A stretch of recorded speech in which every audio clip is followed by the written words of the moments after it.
معانی و مطالب کے اعتبار سے بھی قرآن مجید کی صورتوں کے مجموعے اور زمرے ہیں، اور حسن یہ کمال اور حسن یہ ہے کہ جس طرح یہ 7 مجموعے ہیں وہ بھی 7 ہی ہیں، وہ مجموعے بھی 7 ہی ہیں۔ مولانا مین حسن اصلاحی رحمۃ اللہ علیہ نے اپنی تفسیر تدبر قرآن میں بڑی تفصیل کے ساتھ اس پر لکھا ہے اور ان کی تقسیم بتائی ہے، وہ پڑھنے کے قابل لائق ہے، اس کو ضرور دیکھنا چاہیے۔ اور یہ مجموعے جو 7 مجموعے ہیں قرآن مجید کے، ان کے اندر اس طرح قرآن مجید کی ترتیب ہے کہ پہلے مکی ایک یا ایک سے زیادہ صورت ہوتی ہے، اور آخر میں ایک یا ایک سے زیادہ مدنی صورت ہے۔ مکی اور مدنی قرآن مجید ان دونوں قسم کی صورتوں کا مجموعہ ہے۔ مکی وہ صورتیں ہیں جو ہجرت سے پہلے مکی دور میں نازل ہوئیں، اور مدنی وہ صورتیں ہیں جو ہجرت کے بعد مدنی دور میں نازل ہوئی، کہیں بھی نازل ہوئی۔ ویسے تو علماء نے، اللہ تعالیٰ ان کو جزا دے، انہوں نے ہر حوالے سے قرآن مجید کی خدمت کی ہے، تو وہ بتاتے ہیں، اسباب نزول کا بھی بتاتے ہیں اور مواقع النزول کا بھی بتاتے ہیں، لیکن عام تقسیم یہی ہے کہ ہجرت کے بعد نازل ہونے والا قرآن جو ہے وہ مدنی ہے، اور وہ صورتیں ہیں۔ اور ایک یا ایک سے زیادہ مکی صورتیں پہلے ہیں، اور ایک یا ایک سے زیادہ مدنی صورت آخر میں ہوتی ہے، اور اس طرح یہ 7 زمرے یا 7 مجموعے بنتے ہیں۔ اور پہلا جو زمرہ ہے اور پہلا مجموعہ ہے وہ ہماری اس موجودہ ترتیب میں، جو مصحف کی ترتیب ہمارے سامنے ہے، یہ ہے کہ سورۃ الفاتحہ، یہ مکی صورت ہے، اور سورۃ البقرہ اور سورۃ آل عمران، سورۃ المائدہ، سورۃ النساء اور سورۃ المائدہ، یہ 5 صورتیں ہیں، اور ان 5 صورتوں سے ایک مجموعہ مرکب ہوا ہے یا تالیف پا کے قائم ہوا ہے۔ اس میں سورۃ الفاتحہ مکی صورت ہے، اور باقی 4 صورتیں ہیں جو مدنی ہیں۔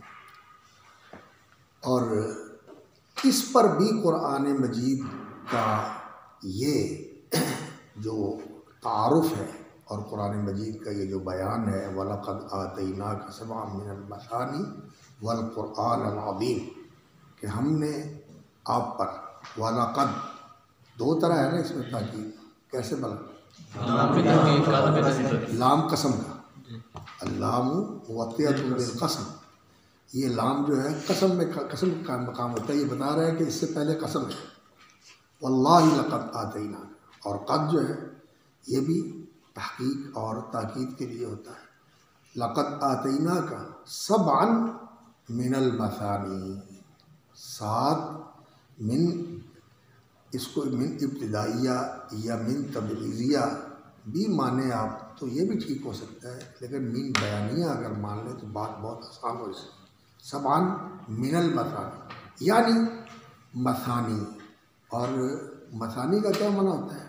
مثانی کا معنی ہوتا ہے مثنا یعنی 2، اور المثانی 2 2 یعنی جوڑا جوڑا، یعنی یہ صورتیں جو ہیں نا، ان کے اندر ایک اور جو ہے وہ خصوصیت ہے کہ قرآن مجید کی صورتیں جوڑا جوڑا ہے۔ قرآن مجید کی صورتوں میں ازدواج بھی ہے اور انتظام بھی ہے، اور قرآن مجید کی صورتوں کے اندر آپس میں ائتلاف اور ارتباط بھی ہے۔ تو مثنا 2 2، یعنی صورتیں آپس میں دو دو ہیں. والقرآن العظیم، یعنی یہ واو جو ہے عطف تفسیر کے لیے ہو. سبع من المثانی، 7 مجموعے دو دو کے، اور القرآن العظیم یعنی یہ قرآن عظیم ہے. یہ قرآن العظیم بہت ہی عظمت والا ہے. کیوں نہ، یہ اس رب عظیم کا کلام ہے، اللہ کا کلام ہے، یہ اس کی صفت ہے. تو اس کی عظمت جو ہے وہ اس قرآن کے اندر نمایاں اور ظاہر ہے، جھلک رہی ہے، دکھائی دے رہی ہے. تو صورتیں جو ہیں ان کے اندر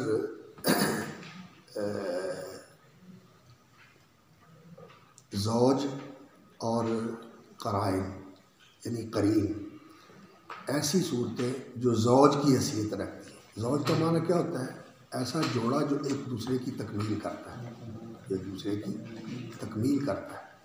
ایک میں جو چیز کچھ بیان ہوئی ہے اس کا کچھ حصہ دوسرے میں بیان ہوتا ہے. ایک میں جو چیز ہے اس کے ساتھ دوسرے کے اندر جو چیز ہے مل کر ایک مکمل اکائی بنتی ہے. ویسے تو اللہ رب العزت جو ہے وہ احد ہے، واحد ہے، الفرد الصمد ہے. اس کی ذات ہے جو یکتا اور اکیلی ہے. اور قرآن مجید جو ہے یہ اس کی صفت ہے، لیکن اس کے اندر توافق اور تناسق اور آپس میں ارتباط و تعلق کی وجہ سے یہ زوجیت کا معاملہ پایا جاتا ہے کہ ایک دوسرے کے ساتھ جڑی ہوئی ہیں، ایک دوسرے کے ساتھ اس طرح وابستہ ہے کہ ایک سے دوسری کی طرف منتقل ہوا جائے اور دوسری سے اس کی طرف منتقل ہوا جائے تو یہ دونوں مل کر ایک مکمل جو ہے وہ اکائی وجود میں لاتی ہے. اور ان اکائیوں کے مجموعے جو ہیں پھر وہ اس طرح مل کر وہ اس طرح گروپوں کے اندر نظر آتے ہیں. قرآن مجید کی صورتوں کے اندر کچھ ایسی تھیں جن کی نظائر ہیں، ایسی ہیں جن کی نظائر ہیں، یعنی ان جیسی صورتیں اور ہیں. ایک صورت ہے اس کی نظیر ہے، یعنی حضرت عبداللہ بن مسعود کہتے ہیں نا کہ مجھے معلوم ہے کہ قرآن مجید کی کون سی صورتوں کے نظائر ہیں جن کو نبی صلی اللہ علیہ وسلم جوڑ کر پڑھا کرتے تھے. جیسا کہ آپ دیکھتے ہیں کہ سورۃ الجمعہ اور سورۃ المنافقون ہے. اسی طرح آپ دیکھتے ہیں کہ سورۃ الاعلیٰ اور سورۃ الغاشیہ ہے. اسی طرح آپ دیکھتے ہیں کہ سورۃ الکافرون اور سورۃ الاخلاص ہے. یہ نظائر ہے، ایک دوسرے کے ساتھ ان کا معنوی تعلق ہے اور نبی صلی اللہ علیہ وسلم ان کو جوڑتے تھے. شام کی نماز میں سورۃ الکافرون اور سورۃ الاخلاص، فجر کی سنتوں میں سورۃ الکافرون سورۃ الاخلاص، طواف کی رکعتوں میں سورۃ الکافرون سورۃ الاخلاص. اسی طرح جمعہ کے دن سورۃ الف لام میم السجدہ اور سورۃ الانسان. ان کے اندر آپس میں نظائر کا تعلق ہے. تو اس طرح اور بھی بہت ساری صورتیں ہیں جن کے اندر انسان غور کرے تو یہ چیز نظر آتی ہے.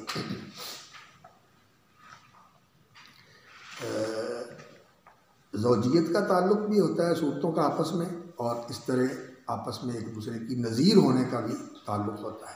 تو یہ یعنی قرآن مجید کے اندر جیسے جیسے انسان غور و فکر کرتا ہے اس کے بڑے لطائف اور اس کے اندر بہت زیادہ دقائق اور حقائق جو ہے وہ انسان کے سامنے آتے ہیں. تو خیر بات ہو رہی تھی جوڑا کی. تو ایک جوڑا جو ہے سورۃ الفاتحہ، یہ مکی صورت ہے، اور اس کے ساتھ سورۃ البقرہ اور سورۃ آل عمران، یہ ایک جوڑا ہے. سورۃ البقرہ اور سورۃ آل عمران، ان کی زوجیت جو ہے وہ تو ان کے ظاہر سے بھی معلوم ہوتی ہے. آغاز بھی ایک جیسا ہے، اختتام بھی ایک جیسا ہے. دعائیہ کلمات دونوں کے آخر میں ہیں اور ابتدا بھی ایک جیسی ہے.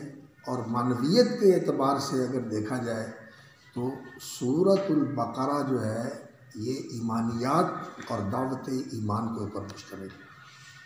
یہ ایمانیات اور دعوت ایمان کے اوپر مشتمل ہے. اس کا موضوع کیا ہے؟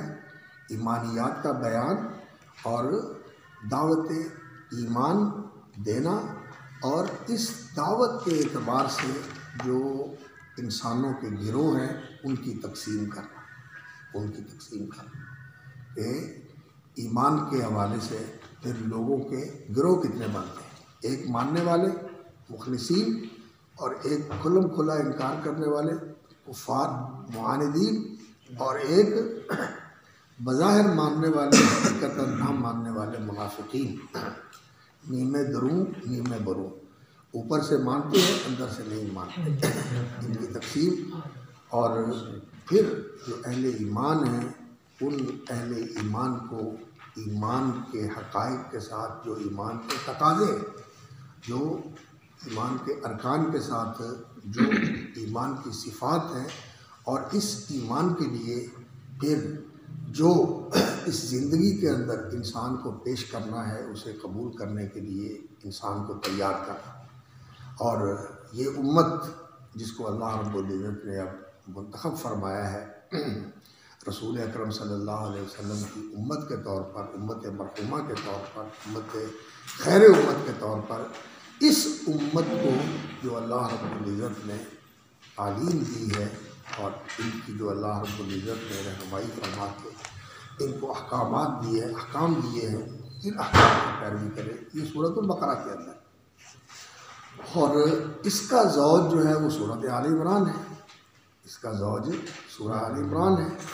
تو آل عمران کے اندر اللہ رب العزت نے اسلام کی دعوت دی ہے، اسلام کی دعوت دی۔ ویسے تو حدیث جبریل میں جو مشہور روایت ہے اس میں اسلام پہلے ہے، ایمان بعد میں ہے۔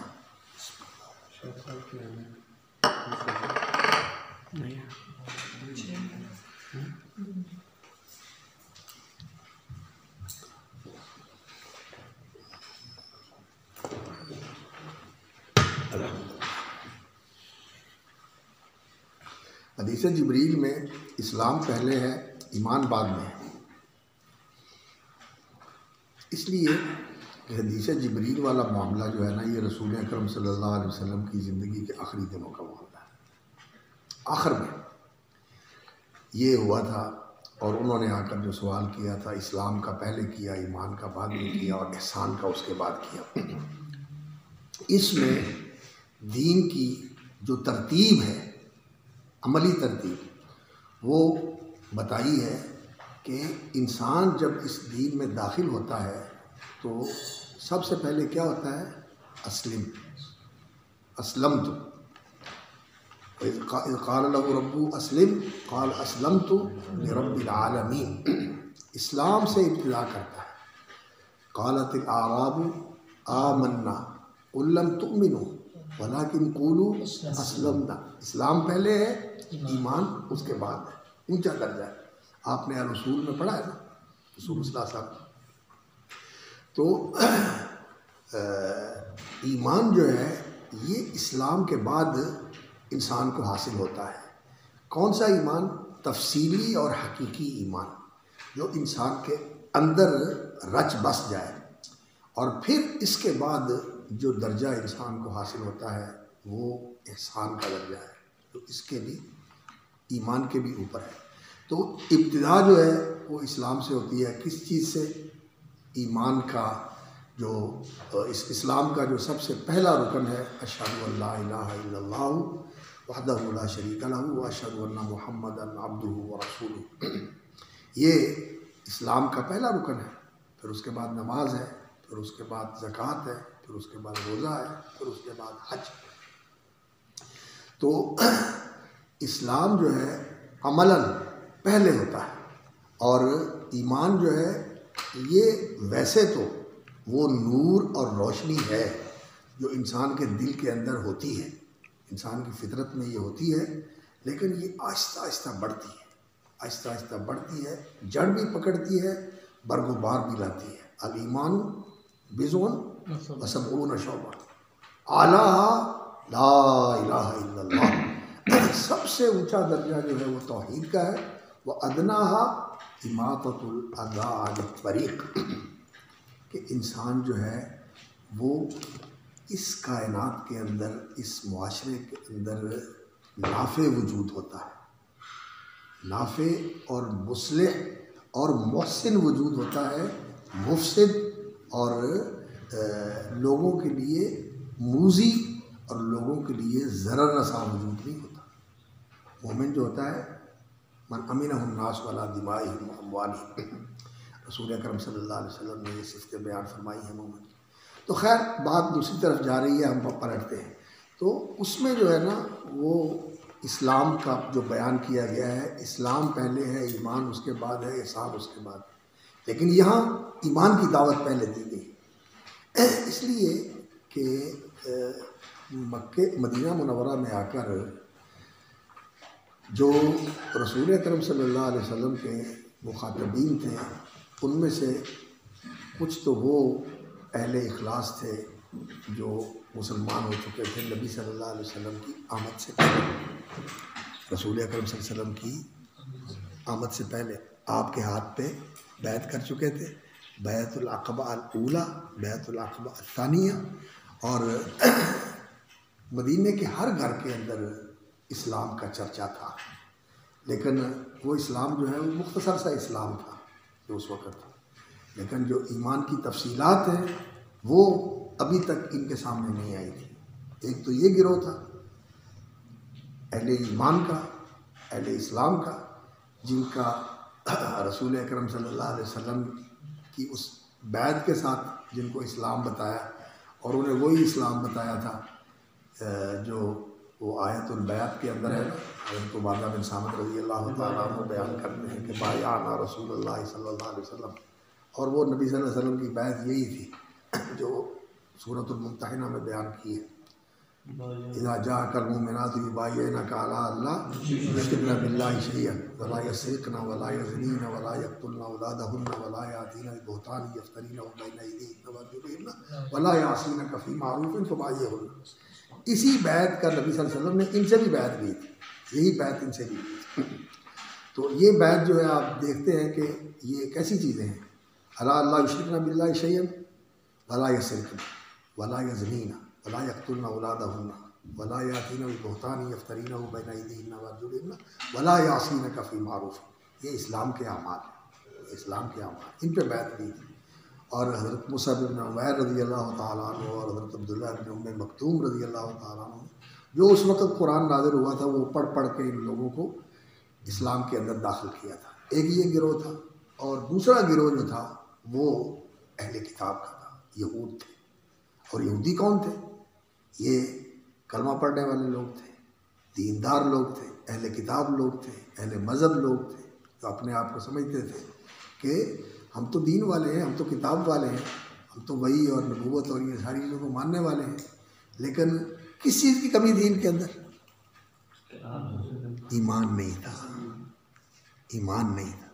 قاتل الذین لا یؤمنون باللہ ولا بالیوم الآخر ولا یحرمون ما حرم اللہ ورسولہ ولا یدینون دین الحق من الذین اوتوا الکتاب لا یؤمنون باللہ۔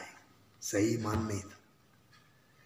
جو پہلے مسلمان ہو چکے تھے ان کو ایمان کی دعوت دی، اور یہ جو ایمان کے دعوے دار تھے ان کو حقیقی ایمان کی دعوت دی، ان کو حقیقی ایمان کی دعوت دی کہ ایمان لاؤ جو ایمان کا تقاضا ہے۔ یہ کیسا ایمان ہے؟ نعوذ باللہ، نؤمن ببعض ونکفر ببعض، اتؤمنون ببعض وتکفرون ببعض، اور وہ مانتے ہو بس جو تمہارے موافق ہوتا ہے، جو تمہارے دل کے مطابق ہوتا ہے۔ ایمان تو یہ ہے کہ پھر اللہ تعالیٰ کو انسان مانے تو پھر اس کی طرف سے جو آئے اس کو مانے، جو وہ کہے وہ مانے۔ تو یہ گروہ تھا۔ تو پھر ایمان کی دعوت جو ہے وہ اس صورت کے اندر اللہ رب العزت نے دی ہے۔ یہود بھی تھے، اور یہ کون لوگ تھے؟ یہ اہل ایمان بھی تھے۔ اہل ایمان کو ایمان کے حقائق بتائے، اور ان یہودیوں کو ایمان کی دعوت دی، اور ایک تیسرا گروہ بھی یہاں رہتے ہوئے وجود میں آیا، اور یہ انہی یہودیوں کے زیر اثر تھا۔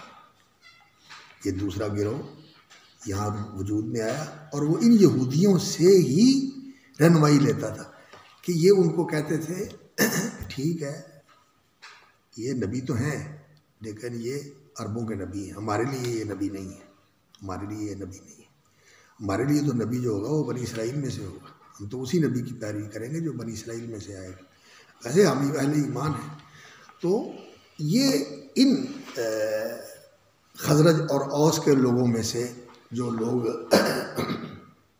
کچھ اپنی رشتہ داری اور اپنے تعلقات اور معاملات کی وجہ سے ماننا بھی چاہتے تھے کہ اب بہت سارے لوگوں نے مان لیا اور تھوڑے لوگ جو ہیں وہ رہ گئے ہیں جو ابھی پوری طرح اندر داخل نہیں ہوئے اسلام کے، جنہوں نے نہیں مانا، لیکن اب خاندانی مجبوریاں ہوں گی، رشتہ داریاں ہیں۔ اور دوسری طرف مدینہ میں آ کے رسول اکرم صلی اللہ علیہ وسلم کو اللہ رب العزت نے تمکن عطا فرمایا، تو اب کھلم کھلی لڑائی بھی لڑی نہیں جا سکتی۔ تو یہ ایسے لوگ تھے جن کے اندر نفاق کا بیج تھا، نفاق کا مرض تھا، اور ادھر سے یہودی جو ان کو کہہ رہے تھے ایسے ہی ہے، بس تھوڑے دنوں کی بات ہے، کام ختم ہو جائے گا۔ تو ان منافقین کو بھی اللہ رب العزت نے اس صورت کے اندر مخاطب کیا ہے اور انہیں صحیح ایمان کی دعوت دی ہے، صحیح ایمان کی دعوت دی ہے کہ پوری طرح ایمان لے آؤ۔ تو ایمان کی دعوت جو ہے اس صورت کے اندر ہے، اور اس ایمان کی دعوت کے بعد جو سب سے پہلا حکم ہوتا ہے وہ کون سا ہوتا ہے؟ اللہ کی عبادت کا۔ اللہ کو مانا ہے تو پھر اللہ کی عبادت کرو، اور انسان کی زندگی کا مقصد بھی ہے اللہ کی عبادت کرو۔ یا ایھا الناس اعبدوا ربکم، اس نے سب لوگوں کو مخاطب کیا ہے اللہ کی عبادت اور رسول اکرم صلی اللہ علیہ وسلم کی نبوت اور رسالت کو ماننا، اور پھر اللہ رب العزت کو ماننا، یہ ایمان باللہ ہے، ایمان کی دعوت ہے، اور اس کے مقابلے میں جو چیز ہے وہ کیا ہے؟ کفر ہے۔ کیف تکفرون باللہ وکنتم امواتا، اور یہ اللہ رب العزت کو ماننا، اس کی عبادت کرنا، اس کا کیا مطلب ہے کہ اللہ کو اپنا رب مانو اور اسے اپنا الہ مانو۔ اور اللہ کو رب ماننے کا جو عہد انسان کر کے آیا ہے وہ کون سا عہد ہے؟ عہد الستو بربکم قالوا بلی شہدنا علی انفسنا ان تقولوا یوم القیامۃ انا کنا عن ھذا غافلین وتقولوا انما اشرک آباؤنا الذین ینقضون عہد اللہ من بعد میثاقہ۔ یہ اللہ کو ماننا، کیا ماننا؟ رب، اور پھر رب مان کر اس کی بندگی کرنا۔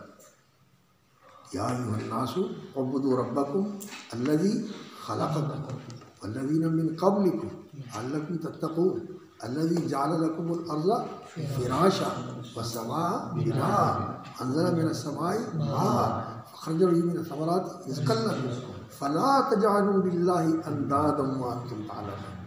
تو یہ آپ دیکھیں کہ ایمان کی دعوت ہے، ایمان کے حوالے سے گروہوں کی تقسیم ہے، اور ایمان کے بعد عبادت کا حکم ہے، اور اس کو اللہ کا عہد بتایا ہے، اللہ کی ربوبیت کا عہد کر کے آئے ہیں کہ تو ہمارا رب ہے، تجھے رب مانیں گے۔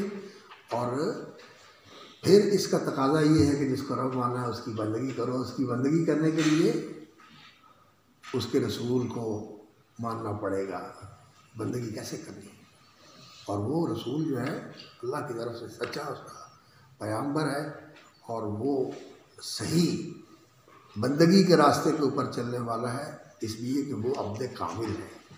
بندگی کرنی ہے تو ایسے کرو جیسے یہ ہمارا بندہ کر رہا ہے، اور پھر اس کا صلہ کیا ہے وہ سارا کچھ بتا کے آخر میں پھر یہ کہا ایمان کی دعوت دینے کے بعد کیف تکفرون باللہ وکنتم امواتا فاحیاکم ثم یمیتکم ثم یحییکم ثم الیہ ترجعون۔ اور پھر اللہ رب العزت نے اس صورت کے اندر آدم علیہ السلام کا واقعہ ذکر فرمایا کہ آدم اور اولاد آدم کی اس زمین کے اوپر حیثیت کیا ہے، اللہ رب العزت نے انہیں مقام اور مرتبہ کیا عطا فرمایا۔ تو مرتبہ یہ ہے کہ یہ اللہ رب العزت کی طرف سے خلافت کی امانت لے کر اس زمین کے اوپر آیا ہے، اور تاریخ بھی بتائی وجود میں آنے سے لے کر جنت میں اترنے اور جنت سے نکلنے تک، اور زمین کے اوپر بسانے کے لیے جب اللہ رب العزت نے توبہ قبول کر کے پھر ان پر اپنی رحمت فرمائی اور زمین کے اوپر آ گئے اور اللہ نے توبہ قبول فرما لی تو اللہ رب العزت نے ان کو یہ کہا اهبطوا منها جميعا فإما يأتينكم مني هدى فمن تبع هداي فلا خوف عليهم ولا هم يحزنون الذين كفروا وكذبوا بآياتنا أولئك أصحاب النار هم فيها خالدون. تو یہ صورت دعوت ایمان کے اوپر مشتمل ہے اور اولاد آدم کو اس کے اندر اللہ رب العزت نے ایمان کی دعوت دی ہے، عبادت کی دعوت دی ہے اور ان کا مقام اور مرتبہ بتایا ہے کہ ایمان یہ تمہارے لیے سب سے بڑا اعزاز ہے. اور پھر اس کے حوالے سے اللہ رب العزت نے بنی اسرائیل کو تفصیل کے ساتھ خطاب فرمایا، بنی اسرائیل کو مخاطب کیا اس لیے کہ وہ یہاں بھی موجود تھے اور وہ اپنے آپ کو یہ سمجھتے تھے کہ ہم اس وقت صحیح دین کے حامل ہیں، ہمارے پاس نبوت و رسالت بھی ہے کہ نبی اور رسول ہمارے اندر سے آئے ہیں اور اہل کتاب ہے کہ ہمارے پاس نبیوں کے صحائف کا جو ہے نا وہ مجموعہ ہے، تورات ہے، زبور ہے اور امثال سلیمان ہے اور اس طرح نبیوں کے اوپر نازل ہونے والی مختلف کتابیں جو ہیں ان کی تعلیمات ہمارے پاس موجود ہیں اور ہماری تاریخ بھی بڑی شاندار تاریخ ہے. اللہ رب العزت نے ان کو دعوت بھی دی ہے.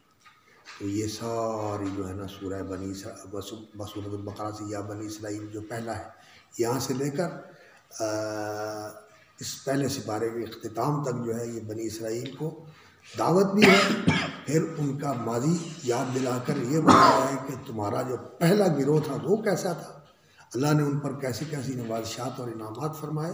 اور پھر اس کے بعد ان کے اندر جو تھی سب سے بڑی غلط فہمی وہ یہ تھی کہ ہم شعب اللہ المختار نحن ابناء اللہ واحباؤ، ہم اللہ کے بہت ہی چہیتے اور پیارے ہیں، ہمارے لیے تو اس کے پاس میٹھا میٹھا ہی ہے اور آگے کے بارے میں بھی مطمئن ہے کیا لن تمسنا النار.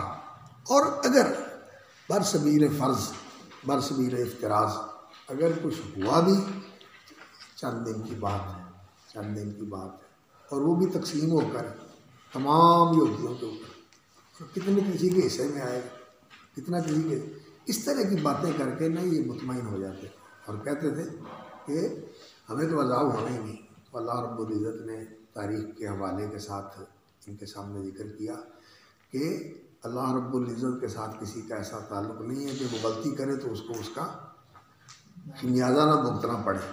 اگر وہ گناہ کرتا ہے تو اللہ رب العزت معاف بھی کرتا ہے توبہ کرنے والوں کو، لیکن اناد کرنے والوں کو سزا بھی دیتا ہے. دنیا میں بھی سزا دیتا ہے، ساری تاریخ بھری ہوئی ہے انسانوں کی، دنیا میں بھی اللہ رب العزت نے سزا دی اور آخرت میں بھی اللہ رب العزت سزا دے گا. اس لیے کہ یہ دنیا آخرت کی بنیاد ہے. یہاں انسان دیکھے کہ یہاں کیا ہوتا ہے، اللہ رب العزت نوازتے بھی ہیں اور اللہ رب العزت سزا بھی دیتے ہیں. آخرت بھی ایسے ہی ہوگا، لیکن وہاں یہ ہوگا کہ پھر جن لوگوں کو اللہ رب العزت نوازے گا تو اس نوازش کے اندر پھر کوئی اور شائبہ نہیں ہوگا، وہ انعام اور احسان اور خوشی اور سعادت ہی سعادت ہوگی. اور جن لوگوں کو عذاب ہوگا وہاں بھی پھر ان کے لیے وہ راحت نہیں ہوگی. یہاں تو یہ ہے کہ جوتے بھی پڑ رہے ہیں اور نعمتیں بھی مل رہی، تو وہاں پھر یہ ہوگا کہ عذاب ہی عذاب ہے. اور جن لوگوں پر یہاں عذاب استیصال آیا اللہ رب العزت نے ان کو ختم کر دیا، تو ان کی جو ہے نا وہ اللہ رب العزت نے واقعات بیان فرمائے ہیں، وہ زیادہ تر کفار کے لیے ہیں. ان کو جو ہے انہی کی تاریخ بتا کر اللہ رب العزت نے جوڑا کہ اس پندار کو اپنے دماغ سے ختم کرو. اور اسی پندار کی بنیاد پر وہ یہ کہتے تھے کہ بنی اسرائیل کے علاوہ اور کسی میں سے رسول نہیں آ سکتا، بنی اسرائیل کے علاوہ کسی میں سے اور رسول نہیں آ سکتا. رسول آئے گا تو وہ بنی اسرائیل میں سے ہی آئے گا، اس لیے کہ اللہ رب العزت کا جو پسندیدہ گروہ ہے انسانوں میں سے وہ تو بنی اسرائیل ہے. تو پھر اللہ رب العزت نے ان کی تاریخ بتا کر انہیں یہ بتایا کہ بنی اسرائیل کون ہے، ابراہیم علیہ السلام کی اولاد. اسرائیل کون تھے، یعقوب. یعقوب کون تھے، ابن اسحاق. اور ابن اسحاق کون تھے، ابن ابراہیم. اور یہ کون ہے، ابن اسماعیل. اسماعیل کون ہے، ابن ابراہیم. وہ اوپر باپ تو ایک ہی، باپ تو ایک ہی. اس لیے یہ کیا ہوا ابراہیم علیہ السلام کی اولاد ہونے میں سے اولاد ہونے کا جو شرف تمہیں حاصل ہے، یہ شرف تو انہیں بھی حاصل ہے، انہیں بھی یہ شرف حاصل ہے۔ تو اللہ رب العزت نے تمہیں موقع دیا ہے، اور اب جو تمہیں اللہ رب العزت پیچھے کر کے ان کو آگے کر رہے ہیں، تو یہ آئینہ ہے، اس میں دیکھ لو کہ تم نے کیا کیا ہے، اپنی تاریخ تو دیکھو، یہ تمہاری تاریخ ہے۔ اللہ کی نوازشات دیکھو اور اپنے کرتوت دیکھو۔ موسیٰ علیہ السلام کے زمانے سے ہی یہ حالت ہے تمہاری کہ اللہ کی کتنی بڑی بڑی نعمتیں اور نوازشیں تمہیں نصیب ہوتی ہیں، اور ان کے مقابلے میں تمہارا رویہ کیا ہوتا ہے۔ اللہ ادھر جو ہے نا وہ فرعون سے نجات پا کے سمندر سے پار ہو کر وَإِذْ فَرَقْنَا بِكُمُ الْبَحْرَ فَأَنجَيْنَاكُمْ وَأَغْرَقْنَا آلَ فِرْعَوْنَ وَأَنْتُمْ تَنظُرُونَ۔ موسیٰ علیہ السلام کتاب لینے جاتے ہیں اور پیچھے سے تو اتنے بڑے گناہ کے مرتکب ہوتے ہیں کہ تم شرک کر لیتے ہیں۔ تو پھر اس کی توبہ کی یہ بہت ہی مشکل صورت جو ہے وہ اللہ رب العزت کی طرف سے تمہیں بتائی جاتی ہے، اور تمہیں کی یہ توبہ کی، اللہ نے معاف بھی کر دیا۔ لیکن پھر اس کے بعد موسیٰ علیہ السلام کو کہتے ہیں یہ کتاب آپ اللہ کی طرف سے لے کے، ہمیں تو اعتبار نہیں آتا۔ نُؤْمِنُ لَكَ حَتَّىٰ نَرَى اللَّهَ جَهْرَةً فَأَخَذَتْكُمُ الصَّاعِقَةُ۔ یہ تمہاری مینٹیلٹی ہے، یہ تمہاری ذہنیت ہے، یہ تمہاری فکر ہے، یہ تمہارا رویہ ہے۔ اور آخر کار جیسے سورۃ المائدہ میں آگے جا کے بتایا، موسیٰ علیہ السلام اتنے دل برداشتہ ہوئے جب ان کو کہا کہ آؤ اللہ کے ساتھ، اللہ کے حکم کے مطابق جو ہے وہ میرے ساتھ کھڑے ہو جاؤ، اور اپنے جو سرزمین مقدس اللہ نے تمہارے لیے لکھی ہوئی ہے، تمہاری وراثت ہے، تمہاری وراثت ہے۔ تمہارا باپ جو ہے یعقوب علیہ السلام، حضرت یوسف علیہ السلام یہی کے رہنے والے ہیں، یہ تمہاری سرزمین ہے، تمہارے لیے اللہ رب العزت نے لکھی ہوئی ہے۔ ارض المقدس التي كتب اللہ لكم، تو اور میرے ساتھ جہاد کرنے کے لیے۔ جب حالات کا پتہ کیا تو جو گئے تھے وہاں جائزہ لینے کے لیے، انہوں نے آ کر جو رپورٹ دی، سوائے 2 بندوں کے باقی سب نے کہا توبہ توبہ توبہ، وہاں جانے کی تو کوئی صورت ہی نہیں ہے، وہ تو ایسے لوگ ہیں ان کا مقابلہ نہیں کر سکتے۔ اور ساری قوم نے موسیٰ علیہ السلام کی نہیں مانی، ہارون علیہ السلام کی بھی نہیں مانی، اور ان دونوں کی بھی نہیں مانی جنہوں نے اگر کہا خیر ہے کچھ نہیں ہوتا، ہمت کرو اللہ تعالیٰ مدد کرنے والا ہے۔ اللہ اکبر۔ لیکن یہ جو ٹھس ہو گئے، یہ ہے تم لوگ اتنی نعمتیں پائی صرف کھانے کے لیے، اور جب کچھ کرنے کا وقت آیا تو موسیٰ علیہ السلام کو سیدھا جواب دے دیا۔ اس کی طرف یہاں تو اشارہ ہے، آگے سورہ مائدہ میں جا کے اس کی تفصیل بیان فرمائی۔ تو خیر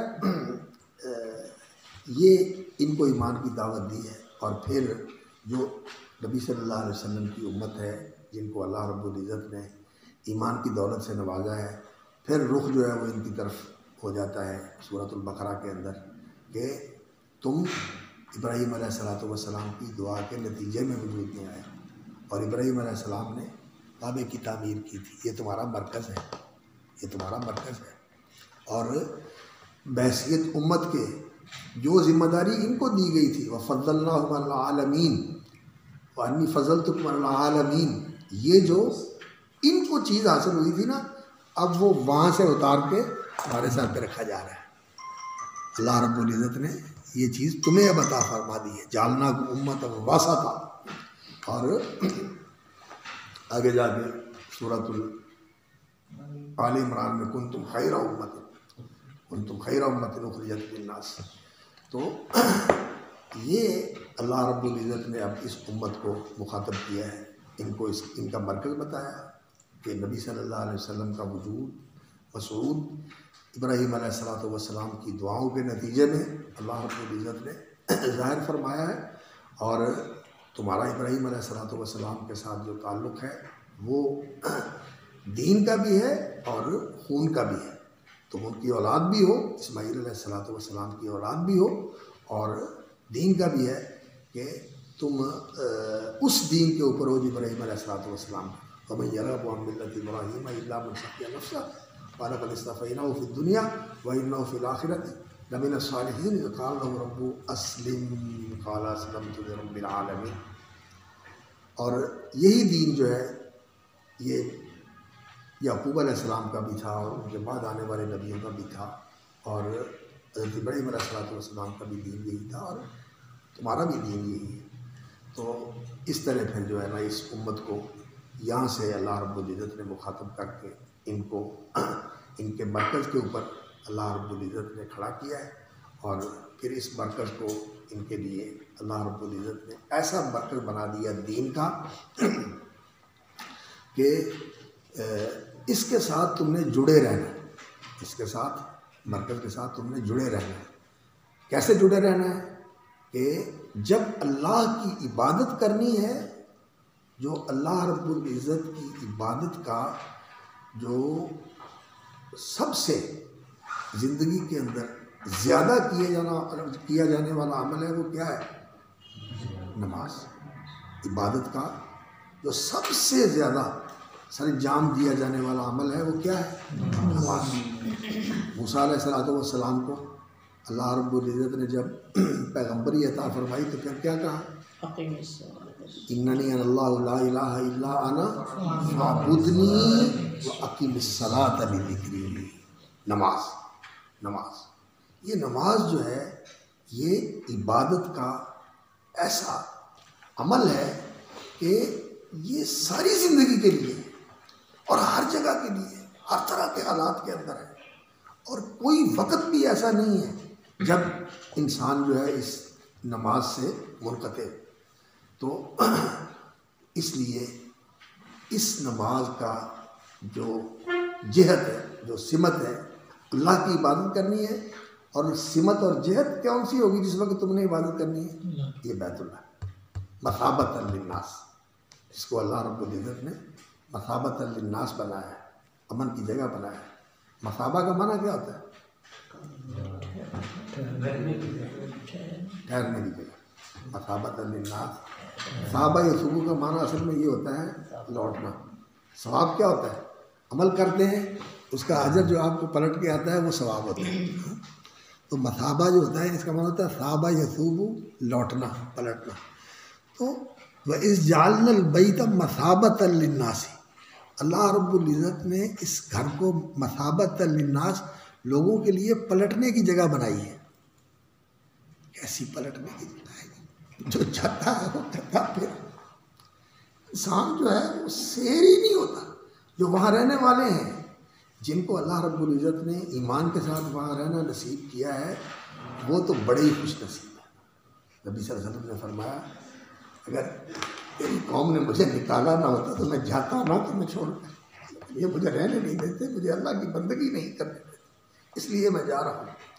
انک احب ارض اللہ الی، اے سرزمین حرم، تو ساری روح زمین سے مجھے سب سے زیادہ پیاری زمین ہے۔ اور وہاں بھی گئے تو دل مکے کی طرف تھا۔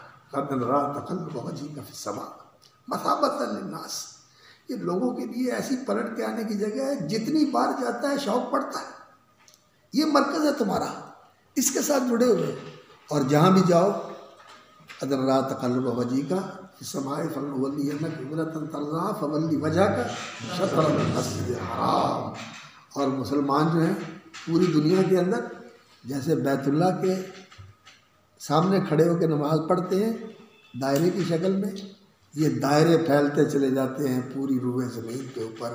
اوپر سے دیکھیں تو مسلمانوں کی مسجدیں اور ان کے اندر بننے والی صفیں ساری قبلہ رخ ہیں، کعبے کی طرف، اس کے ساتھ جڑے ہوئے ہیں، سارے اللہ کی بندگی کر رہے ہیں اور اس مرکز کے ساتھ جڑے ہوئے ہیں۔ یہ تمہارا مرکز ہے، یہ تمہارا مرکز ہے، اس مرکز کے ساتھ تم نے وابستہ رہنا۔ اور یہ مرکز کس کی ہے؟ للطائفین والقائمین والعاکفین والرکع السجود، یہ عبادتیں ہیں۔ اور اسی طرح حج، نماز ایسی عبادت ہے جو انسان پوری زندگی کرتا ہے، ہمہ وقت مطلوب ہے، اور کسی وقت بھی جب تک یہ زندگی کی تار جو ہے یہ جڑی ہوئی ہے اور سانس کی آمد و رفت ہے اور ہوش و حواس قائم ہے، نماز پڑھنی، نماز پڑھنی، نماز کے لیے کوئی معافی نہیں، ہر حالت میں پڑھنی ہے۔ جیسا آگے آ رہا ہے فَإِنْ خِفْتُمْ فَرِجَالًا أَوْ رُكْبَانًا، اس وقت بھی نماز پڑھنی ہے جب تلواروں کے سائے میں تم کھڑے ہو، اس وقت بھی نماز پڑھنی ہے، اس وقت بھی نماز پڑھنی ہے، بیماری کی حالت میں بھی پڑھنی ہے، تندرستی کی حالت میں بھی پڑھنی ہے، سفر کی حالت میں بھی پڑھنی ہے، ادب کی حالت میں بھی پڑھنی ہے، ہر وقت پڑھنی ہے۔ اور یہ نماز جو ہے ایک ایسی عبادت ہے کہ دوسری جو عبادتیں ہیں زکوٰۃ کن لوگوں پر فرض ہے؟ صاحب نصاب اور مالداروں کے اوپر. اور کس وقت دینی ہے؟ سال میں ایک بار. یہ وقتی عبادت ہے اور کچھ لوگوں کے لیے یہ عبادت ہے. اور روزہ سال میں ایک مہینہ، ہر وقت نہیں ہے، سال میں ایک بار اور سال میں ایک مہینہ. تو اس میں بھی اجازت ہے، سفر کے اندر انسان اس کو چھوڑ سکتا ہے، لیکن نماز سفر میں نہیں چھوٹتی. سفر میں بھی پڑھنی، تکلیف ہو جائے گی نہیں، بیماری میں بھی پڑھنی. روزہ چھوڑ سکتے ہیں، روزہ چھوڑ سکتے ہیں. اور حج زندگی میں ایک بار ہے، زندگی میں ایک بار ہے. لیکن ہے بھی کن کے لیے؟ اہل استطاعت کے لیے. جو دوسری جو عبادتیں ہیں نا، یہ کچھ لوگوں کے لیے ہے اور کچھ اوقات کے اندر ہے. لیکن نماز ہر آدمی کے لیے اور ہر طرح کے حالات کے لیے، ہر جگہ کے لیے. جہاں چلے جاؤ نماز پڑھنی ہے، اوپر چلے جاؤ، نیچے چلے جاؤ، جہاں چلے جاؤ نماز پڑھنی. تو نماز جو ہے نا، یہ اللہ رب العزت نے ایک ایسی عبادت بنائی ہے اور اس کا مرکز جو ہے بیت اللہ کو بنایا. اور پھر اللہ رب العزت نے حج کی جو عبادت ہے اس کا بھی ذکر فرمایا نماز کے ساتھ، کہ بیت اللہ کے تعلق سے اور حرم کے تعلق سے ایک تو نماز ہے جس میں ہم بیت اللہ کی طرف رخ کر کے اللہ کی عبادت کرتے ہیں، اور دوسرا بیت اللہ کی زیارت ہے، بیت اللہ کا قصد کر کے جانا ہے حج کرنے کے لیے یا عمرہ کرنے کے لیے. عمرہ کیا ہوتا ہے؟ حج اصغر. اور حج کیا ہوتا ہے؟ حج اکبر. یہ حج اکبر ہوتا ہے اور اس کے اندر جو ہے نا وہ سال میں ایک بار ہوتا ہے، اور عمرہ جو ہے وہ سال میں ہر وقت ہوتا ہے. الحج اشہر معلومات. اور عمرے کے لیے جب چاہو چلے جاؤ. اللہ کے نبی صلی اللہ علیہ وسلم نے فرمایا کسی کو نہ روکو یہاں آنے سے اور یہاں نماز پڑھنے سے. عمرہ کرنے والوں کے لیے اور نماز پڑھنے والوں کے لیے بیت اللہ کھلا ہوا ہے، کسی کے لیے رکاوٹ نہیں. اور اس وقت جو صورتحال تھی مسلمانوں کے لیے کہ رخ تو ان کا کعبے کی طرف کر دیا گیا، لیکن جا نہیں سکتے تھے. مسلمان جا نہیں سکتے تھے اس لیے کہ راستے روکے ہوئے تھے. اور سب سے زیادہ جو تھا نا وہ یہاں پابندی آنے کی وہ مسلمانوں کے لیے ہی تھی، مسلمانوں کے لیے تھی کہ وہ یہاں نہیں آ سکتے. تو خیر اللہ رب العزت نے مسلمانوں کو اس کے ساتھ جوڑا اور حج کا اللہ رب العزت نے بتایا. اور پھر نماز کے احکام اور اللہ کی عبادت کے احکام، اللہ کی توحید، اللہ کی عبادت. اور عبادت کے اندر پھر جو عبادت کو قبولیت کے لائق بنانے والی چیز ہے وہ کیا ہے؟ عقل حلال. عقل حلال، اخلاص تو ہے عبادت کے اندر، تو بنیاد ہے. فاعبد اللہ مخلصا لہ الدین. عقل حلال جو ہے نا، اس کے ساتھ عبادت قبول ہوتی ہے. دعا یہ کیا ہے؟ یہ عبادت. الدعاء هو العبادہ. مخل عبادت و لفظ جو ہے روایت کے لحاظ سے کمزور ہے، لیکن معنی کے لحاظ سے تو صحیح ہے. مغز عبادت کا یہی ہے. اور الدعاء هو العبادہ، دعا ہی اصل عبادت ہے. اور وقال ربکم ادعونی استجب لکم. تو دعا جو ہے یہ نبی صلی اللہ علیہ وسلم نے اس حدیث کے اندر مطعمہ حرام و مشربہ حرام و ملبسہ حرام و غذی بالحرام، وہ جو حدیث ہے فأنی یستجاب لذلک. دعا قبول نہیں ہوتی، عبادت بھی قبول نہیں ہوتی اس کے بغیر. عقل حلال جو ہے یہ بہت ضروری ہے. کلوا مما فی الارض حلالا طیبا. اور محرمات جو اللہ رب العزت نے بیان فرمائے ہیں ان سے بچنا ضروری ہے. ان میں جو سب سے زیادہ اللہ کے ہاں ناپسندیدہ اور بہت ہی زیادہ اللہ رب العزت کے ہاں مردود چیز ہے وہ ما اہل بہ لغیر اللہ. وہ چیزیں ہیں جو غیر اللہ کے تقرب کے لیے ان کا نام لے کر یا ان کے لیے نامزد کر کے پیش کی جاتی ہیں. اور اللہ رب العزت کو جو چیزیں ہم کھاتے ہیں ان میں سے سب سے زیادہ پسندیدہ چیز کون سی ہے؟ قربانی. جو ہم اللہ کے لیے ذبح کرتے ہیں اور اللہ کا نام لے کر ذبح کرتے ہیں. اللہ رب العزت نے کہا ہے کہ اس میں سے کھاؤ، فکلوا منہا واطعموا، اور دوسروں کو بھی کھلاؤ.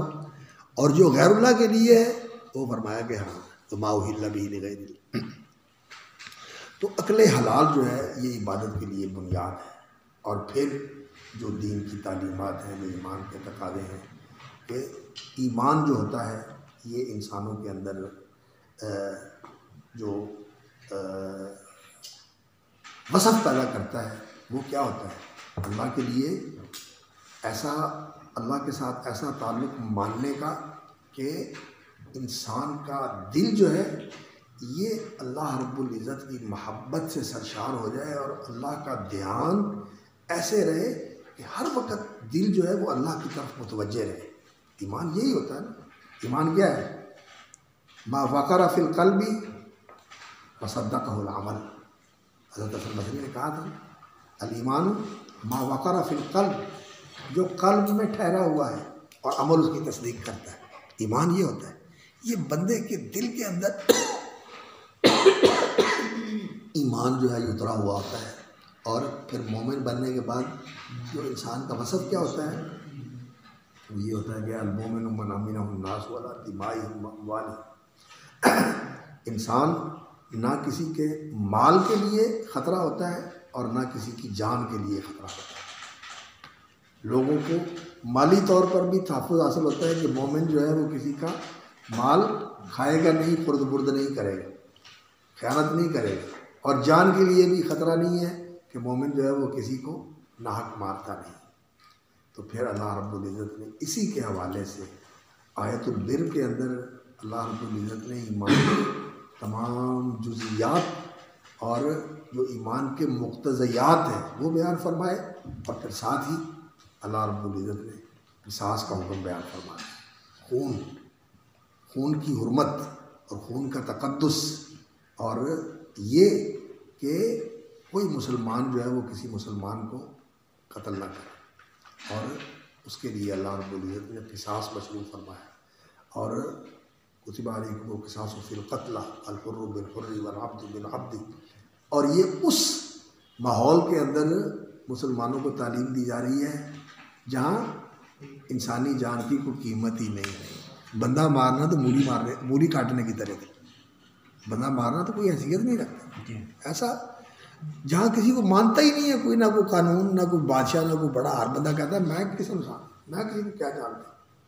کسی آدمی نے ذرا سی بات کی چلو گردن ماری اور کام ختم کر دیا. ایسے معاشرے کے اندر ان کو یہ کہا جا رہا ہے کہ نہیں، انسان جو ہوتا ہے ایمان والا انسان کسی کو مارتا نہیں ہے اور کسی کو نقصان نہیں پہنچاتا. یہ اور پھر جو ایمان کی دوسری عبادات ہیں یا ایمان کے تقاضے ہیں وہ روزہ. اور روزے کے ساتھ پھر ایک تو روزہ یہ ہے جو دن میں رکھا جاتا ہے، اور شروع میں رات کو بھی تھا. روزے کے احکام تھے کہ مباشرت وغیرہ سے پرہیز کرنا ہے، اور بعد میں پھر احلّہ اس کی اجازت دے دی گئی. ایک یہ روزہ ہے اور ایک روزہ اور بھی ہے. وہ کون سا روزہ ہے؟ محرمات سے روزہ. اور محرمات میں جب انسان روزہ رکھتا ہے مباح اور حلال اور مرغوب چیز سے جس کو اللہ نے حلال کیا ہے اسے چھوڑ دیتا ہے، تو زندگی میں زنا چھوڑ دے، بد نظری چھوڑ دے. اور حلال اور طیب جو ہے وہ چھوڑ دیتا ہے جو اللہ تعالیٰ نے ہمارے لیے حلال کیا اور اس کی خواہش بھی ہے اور وہ ہم چھوڑ دیتے ہیں. تو پھر حرام کیوں نہ چھوڑے آدمی. وَلَا تَأْكُلُوا أَمْوَالَكُمْ بَيْنَكُمْ بِالْبَاطِلِ وَتُدْلُوا بِهَا إِلَى الْحُكَامِ لِتَأْكُلُوا فَرِيقًا مِنْ أَمْوَالِ النَّاسِ بِالْإِثْمِ وَأَنْتُمْ تَعْلَمُونَ. یعنی آپ دیکھیں کہ کس طرح بات جو ہے نا وہ بات سے بات نکلتی چلی جا رہی ہے. اور پھر اس کے بعد اللہ اکبر وہ سوال پیدا ہوتا ہے کہ بیت اللہ جو ہے یہ ہمارا قبلہ ہے، اور بیت اللہ کے ساتھ مسلمانوں کو تو یہ بتانے کی ضرورت نہیں تھی کہ حج اور عمرے کا بھی اس کے ساتھ تعلق ہے. خاص طور پر جو مہاجرین تھے جو مکہ چھوڑ کے آئے ہوئے تھے، الا لیت شعری حل ابیتن لیلۃ بواد وحولی اذ خروم جلیل. اللہ. حضرت بلال رضی اللہ تعالیٰ عنہ، حضرت ابوبکر صدیق رضی اللہ تعالیٰ عنہ مکے کو یاد کر کر کے جو ہے نا پریشان ہوتے ہیں، بے قرار ہوتے ہیں، بے چین ہوتے ہیں. تو وہ تو حرم ہے ہی ایسا کہ وہاں جانا تو جو ہے نا وہ یعنی انسان یہ چاہتا ہے کہ میں اڑ کے چلا جاؤں. ایسی جگہ اللہ رب العزت نے بنائی. اور جو وہاں پلے بڑے تھے، جن کی پیدائش وہاں ہوئی، پرورش وہاں ہوئی، اس کی محبت ان کی گھٹی میں پڑی ہوئی تھی، تو ان کے لیے جو ہے نا اس کے ساتھ کیسا تعلق تھا بیت اللہ کے ساتھ. اور اب تو رخ بھی ادھر کر دیا گیا ہے اور اس کو مرکز بھی بنا دیا گیا ہے. تو پھر سوال پیدا ہوتا ہے کہ وہاں جاتے ہیں تو پھر آپس میں لڑائی جھگڑا ہو جاتا ہے، تو کیا کریں گے؟ اپنے آپ کو پیش کر دیں گے کہ روکیں گے؟ یسألونک عن الأہلہ قل ہی مواقیت للناس والحج ولیس البر بأن تأتوا البیوت من ظہورها ولکن البر من اتقى. جو ان لوگوں کی اس وقت دین داری کی ظاہری رسمیں بنائی ہوئی تھی، ان کی حقیقت بھی بتا دیں. لیس البر بأن تأتوا البیوت من ظہورها. لوگ ان چیزوں کا بڑا خیال کرتے ہیں. اللہ اکبر پڑھے، بسم اللہ اللہ اکبر پڑھ کے ذبح کیتا ہے، تکبیر نہیں ہو پڑھی. بے شک چوری کی ہو، بے شک رشوت کا لیا ہو، بے شک لوگوں سے چھینا ہوا ہو، بسم اللہ پڑھ کے اللہ اکبر پڑھ کے گھر میں ذبح ہو جائے. لیس البر بأن تأتوا البیوت من ظہورها ولکن البر من اتقى وأتوا البیوت من أبوابها لعلکم تفلحون وقاتلوا فی سبیل اللہ الذین یقاتلونکم. یہ ان حالات کا تقاضا تھا. تو یہ سوال پیدا ہوا اور انہوں نے پوچھا بھی. اللہ رب العزت نے جواب دے دیا. اور پھر آگے بیت اللہ کے عمرے کے لیے جو ہے نا احکام نازل ہوئے کہ وَأَتِمُّوا الْحَجَّ وَالْعُمْرَةَ لِلَّهِ. حج اور عمرے کے لیے جاؤ اگر جا سکتے ہو. فَإِنْ أُحْصِرْتُمْ فَمَا اسْتَيْسَرَ مِنَ الْهَدْيِ. ایسے حالات پیدا ہو جائے آگے نہیں جا سکتے تو فَمَا اسْتَيْسَرَ مِنَ الْهَدْيِ ذبح کر کے واپس آ جائے. حالات ایسے. لیکن حق یہ ہے کہ اس کو پورا کرو. اگر اس وقت نہیں کر سکے تو پھر اگلے سال جاؤ، پھر اگلے سال جاؤ. وَأَتِمُّوا الْحَجَّ وَالْعُمْرَةَ لِلَّهِ. پھر الحج واشہر معلومات، یہ حج کے احکام بیان فرما کے پھر اللہ رب العزت نے کہا کہ ایمان کی اصل جو حقیقت ہے وہ یہ ہے کہ انسان پورا مسلم بن جائے. ادخلوا فی السلم کافۃ ولا تتبعوا خطوات الشیطان انہ لکم عدو مبین. اور یہ جو اسلام ہے، یہ جو ایمان ہے، یہی سارے نبیوں کا دین تھا. اور پھر لوگوں کے اندر انحراف آیا. انحراف بعد میں آیا، استقامت پہلے تھی. لوگ کیا کہتے ہیں؟ لوگ کہتے ہیں کہ انحراف پہلے تھا، بعد میں یہ لوگوں کے اندر دینداری شروع ہوئی ہے. اللہ رب العزت ہوتا ہے نہیں، پہلے استقامت تھی. لوگ جو ہے کان الناس امۃ واحدۃ فاختلفوا فبعث اللہ النبیین مبشرین ومنذرین. لیکن اس دین کے اوپر قائم رہنے کے لیے اور اس دین کو لوگوں تک پہنچانے کے لیے یہ کوئی راستہ آسان نہیں ہے. تمہیں یہ اعزاز بخشا گیا ہے، تمہیں یہ منصب عطا کیا گیا ہے خیر امت کا، اور لوگوں کے اوپر فضیلت بخشی گئی ہے. تو کیا یہ سمجھتے ہیں کہ سارا کچھ اب تمہارے لیے ٹھیک ہی ہو جائے گا؟ ام حسبتم ان تدخلوا الجنۃ ولما یأتکم مثل الذین خلوا من قبلکم مستهم البأساء والضراء وزلزلوا حتى يقول الرسول والذین آمنوا معه متى نصر اللہ الا ان نصر اللہ قریب. اس چیز کو ذہن میں رکھیں کہ اس راستے کا لازمہ یہ ہے کہ امتحان آئے گا، قربانیاں دینی پڑے گی. وَلَنَبْلُوَنَّكُمْ بِشَيْءٍ مِّنَ الْخَوْفِ وَالْجُوعِ وَنَقْصٍ مِّنَ الْأَمْوَالِ وَالْأَنفُسِ. اور پھر جہاد کے لیے تیار کیا مسلمانوں کو. كُتِبَ عَلَيْكُمُ الْقِتَالُ وَهُوَ كُرْهٌ لَكُمْ وَعَسَىٰ أَن تَكْرَهُوا شَيْئًا وَهُوَ خَيْرٌ لَكُمْ وَعَسَىٰ أَن تُحِبُّوا شَيْئًا وَهُوَ شَرٌّ لَكُمْ وَاللَّهُ يَعْلَمُ وَأَنتُمْ لَا تَعْلَمُونَ. يَسْأَلُونَكَ عَنِ الشَّهْرِ الْحَرَامِ قِتَالٍ فِيهِ.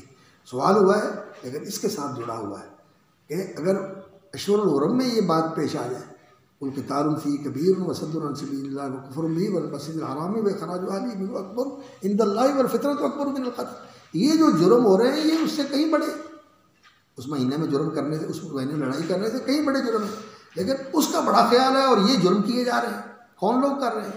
یہ لوگ کر رہے ہیں. تو اس لیے ان کے خلاف کارروائی تم کر سکتے ہیں اگر وہ اس میں کریں. جیسے کہ فرمایا نا اشہر الحرام بشہر الحرام والحرمات قصاص. وہ مانے تو تم بھی مانو، لیکن وہ پامال کر رہے ہیں تو پھر تمہارا بھی حق ہے کہ تم دفاع کر سکتے.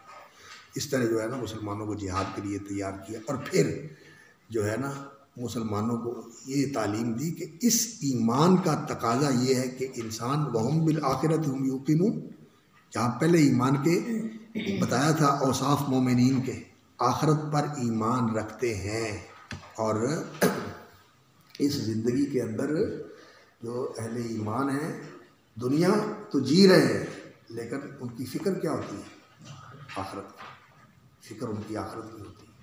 اور اس وقت یہ سوال کیا گیا کہ شراب کے بارے میں، جوئے کے بارے میں، کہ یہ چیزیں جو ہے عرب معاشرے کے اندر شراب پینا جو ہے مردانگی سمجھا جاتا تھا، اور شراب پی کے لوگ سمجھتے تھے کہ انسان بہادری کے کارنامے بھی سر انجام دیتا ہے، اور شراب کی مجلس میں بیٹھ کے لوگ شعر و شاعری بھی کرتے تھے اور سخاوت بھی کرتے تھے، کہ شراب کی مجلس کے ساتھ، شراب اور شراب کے ساتھ کیا ہوتا ہے؟ کباب، شراب کباب، اور پھر تیسری چیز کیا ہوتی ہے؟ شباب، بدکاری۔ یہ ان چیزوں کا بڑا جوڑ ہے۔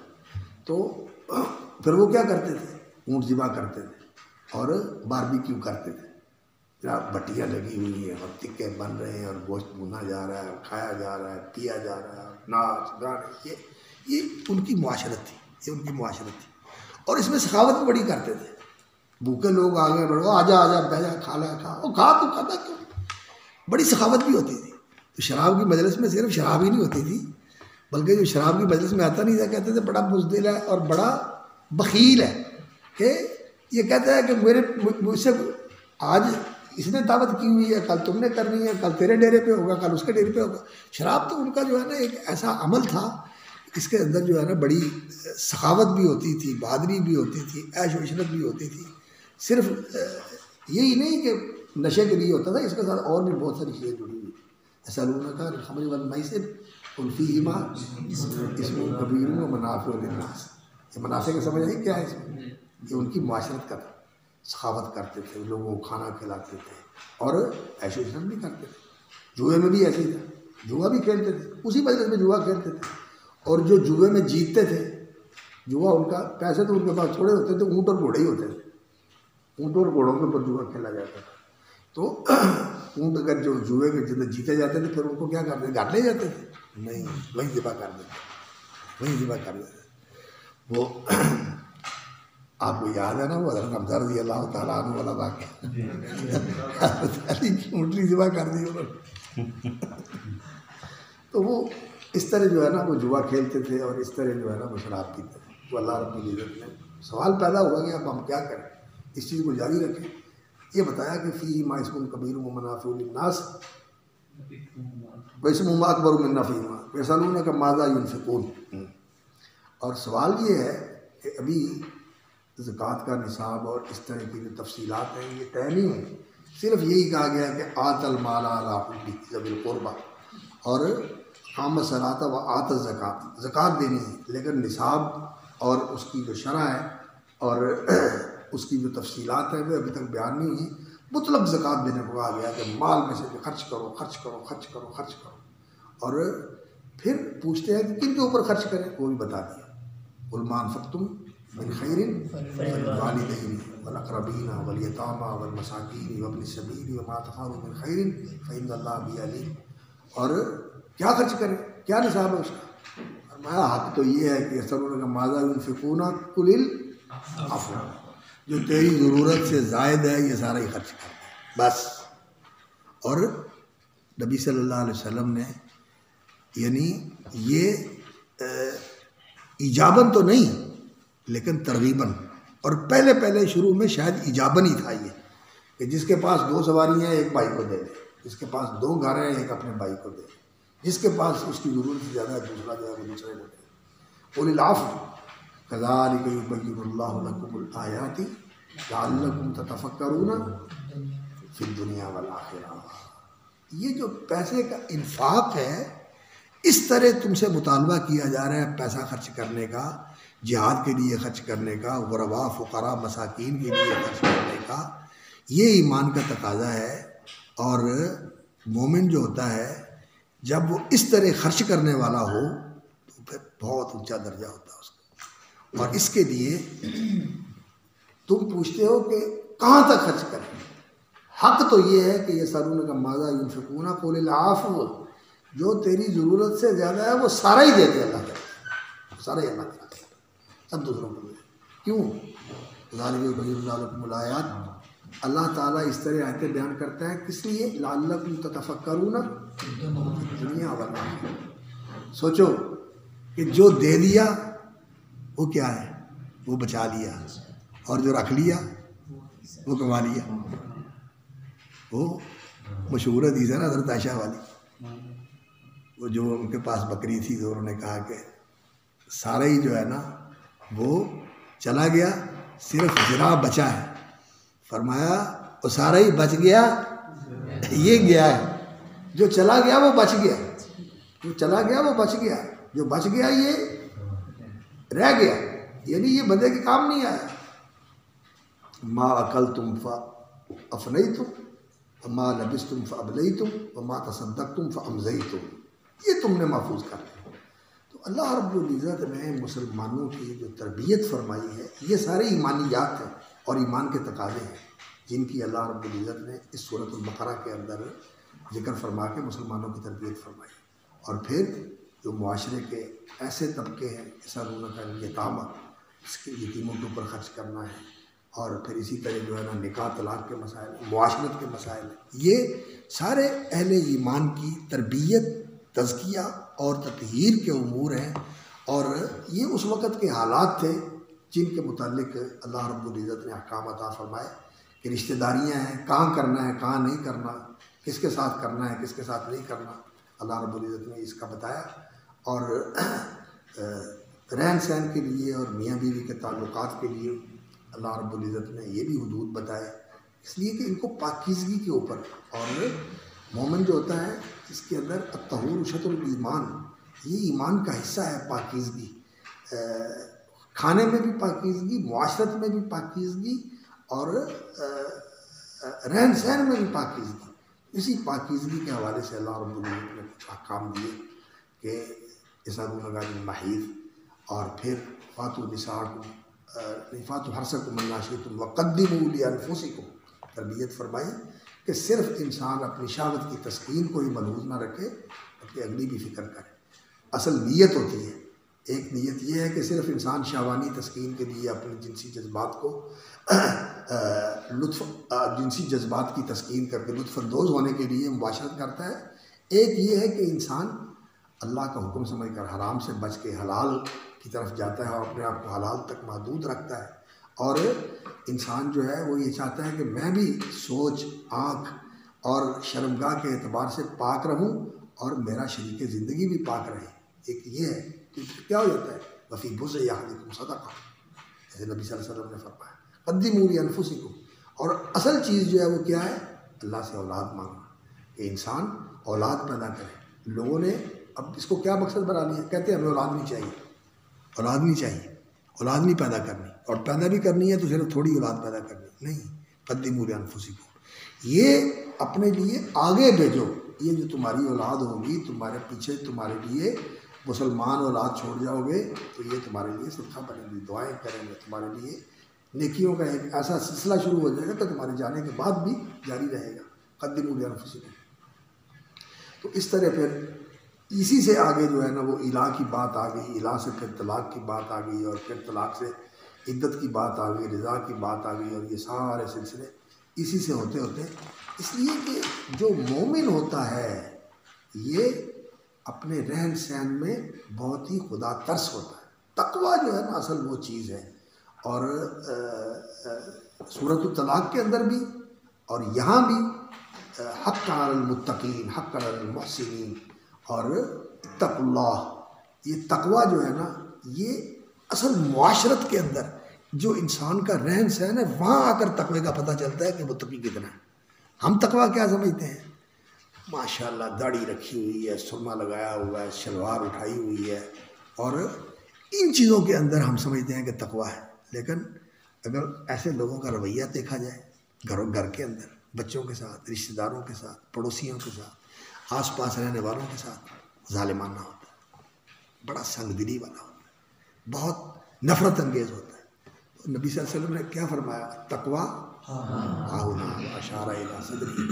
تقویٰ تو اصل دل کی اللہ رب العزت کے خوف اور خشیت کی کیفیت ہے کہ انسان بات کرتے وقت ڈر جائے کہ جو میں بول رہا ہوں اگر اللہ نے پوچھ لیا تو کیا بنے گا، اور جو میں کچھ کہہ رہا ہوں اگر اس کو ثابت کرنے کے لیے اللہ کے سامنے مجھے کہا گیا کہ تو نے اس کو یہ کہا تھا، جو کہا تھا ثابت کر، اس کو کیسے کہا تھا۔ انسان جب بھی کوئی کام کرنے لگے فوراً اس کو اللہ کا خیال آ جائے۔ تقویٰ تو یہ ہے۔ حضرت عمر رضی اللہ تعالیٰ عنہ کو لوگ کیا کہتے تھے؟ اتق اللہ وکان وقافا عند کتاب اللہ۔ جب کہا جاتا تھا تو حضرت عمر کانپ جاتے تھے، ڈر جاتے تھے جب انہیں کہا جاتا تھا اتق اللہ یا امیر المومنین، اللہ سے ڈرو۔ اور سانوں کو اگر کہیں اتق اللہ تو میں چیلنج رکھا تقویٰ تو بڑا ہے پتکی، میں تیرے میں بہت پتہ ہے، ہمارے اوپر اثر ہی نہیں، بلکہ ہم چڑ جاتے ہیں، ہم چڑ جاتے ہیں۔ یہ کیا چیز ہے؟ یہ چیز ہے کہ ہمارے دلوں میں تقویٰ نہیں ہے۔ تقویٰ القلوب، من یعظم شعائر اللہ فإنہا من تقویٰ القلوب۔ اللہ کا نام آ جائے، اللہ کی نسبت سے کوئی چیز آ جائے، اللہ کے تعلق سے کوئی خیال آ جائے تو انسان کا دل پگھل جائے۔ یہ ہوتا ہے تقویٰ، یہ ہوتا ہے تقویٰ۔ تو تقویٰ جو ہے اس کا تعلق معاشرت کے اندر معلوم ہوتا ہے، اس کا لوگوں کے ساتھ برتاؤ کیسے، گھر میں برتاؤ کیسے۔ اور ہمارا کیا ہوتا ہے؟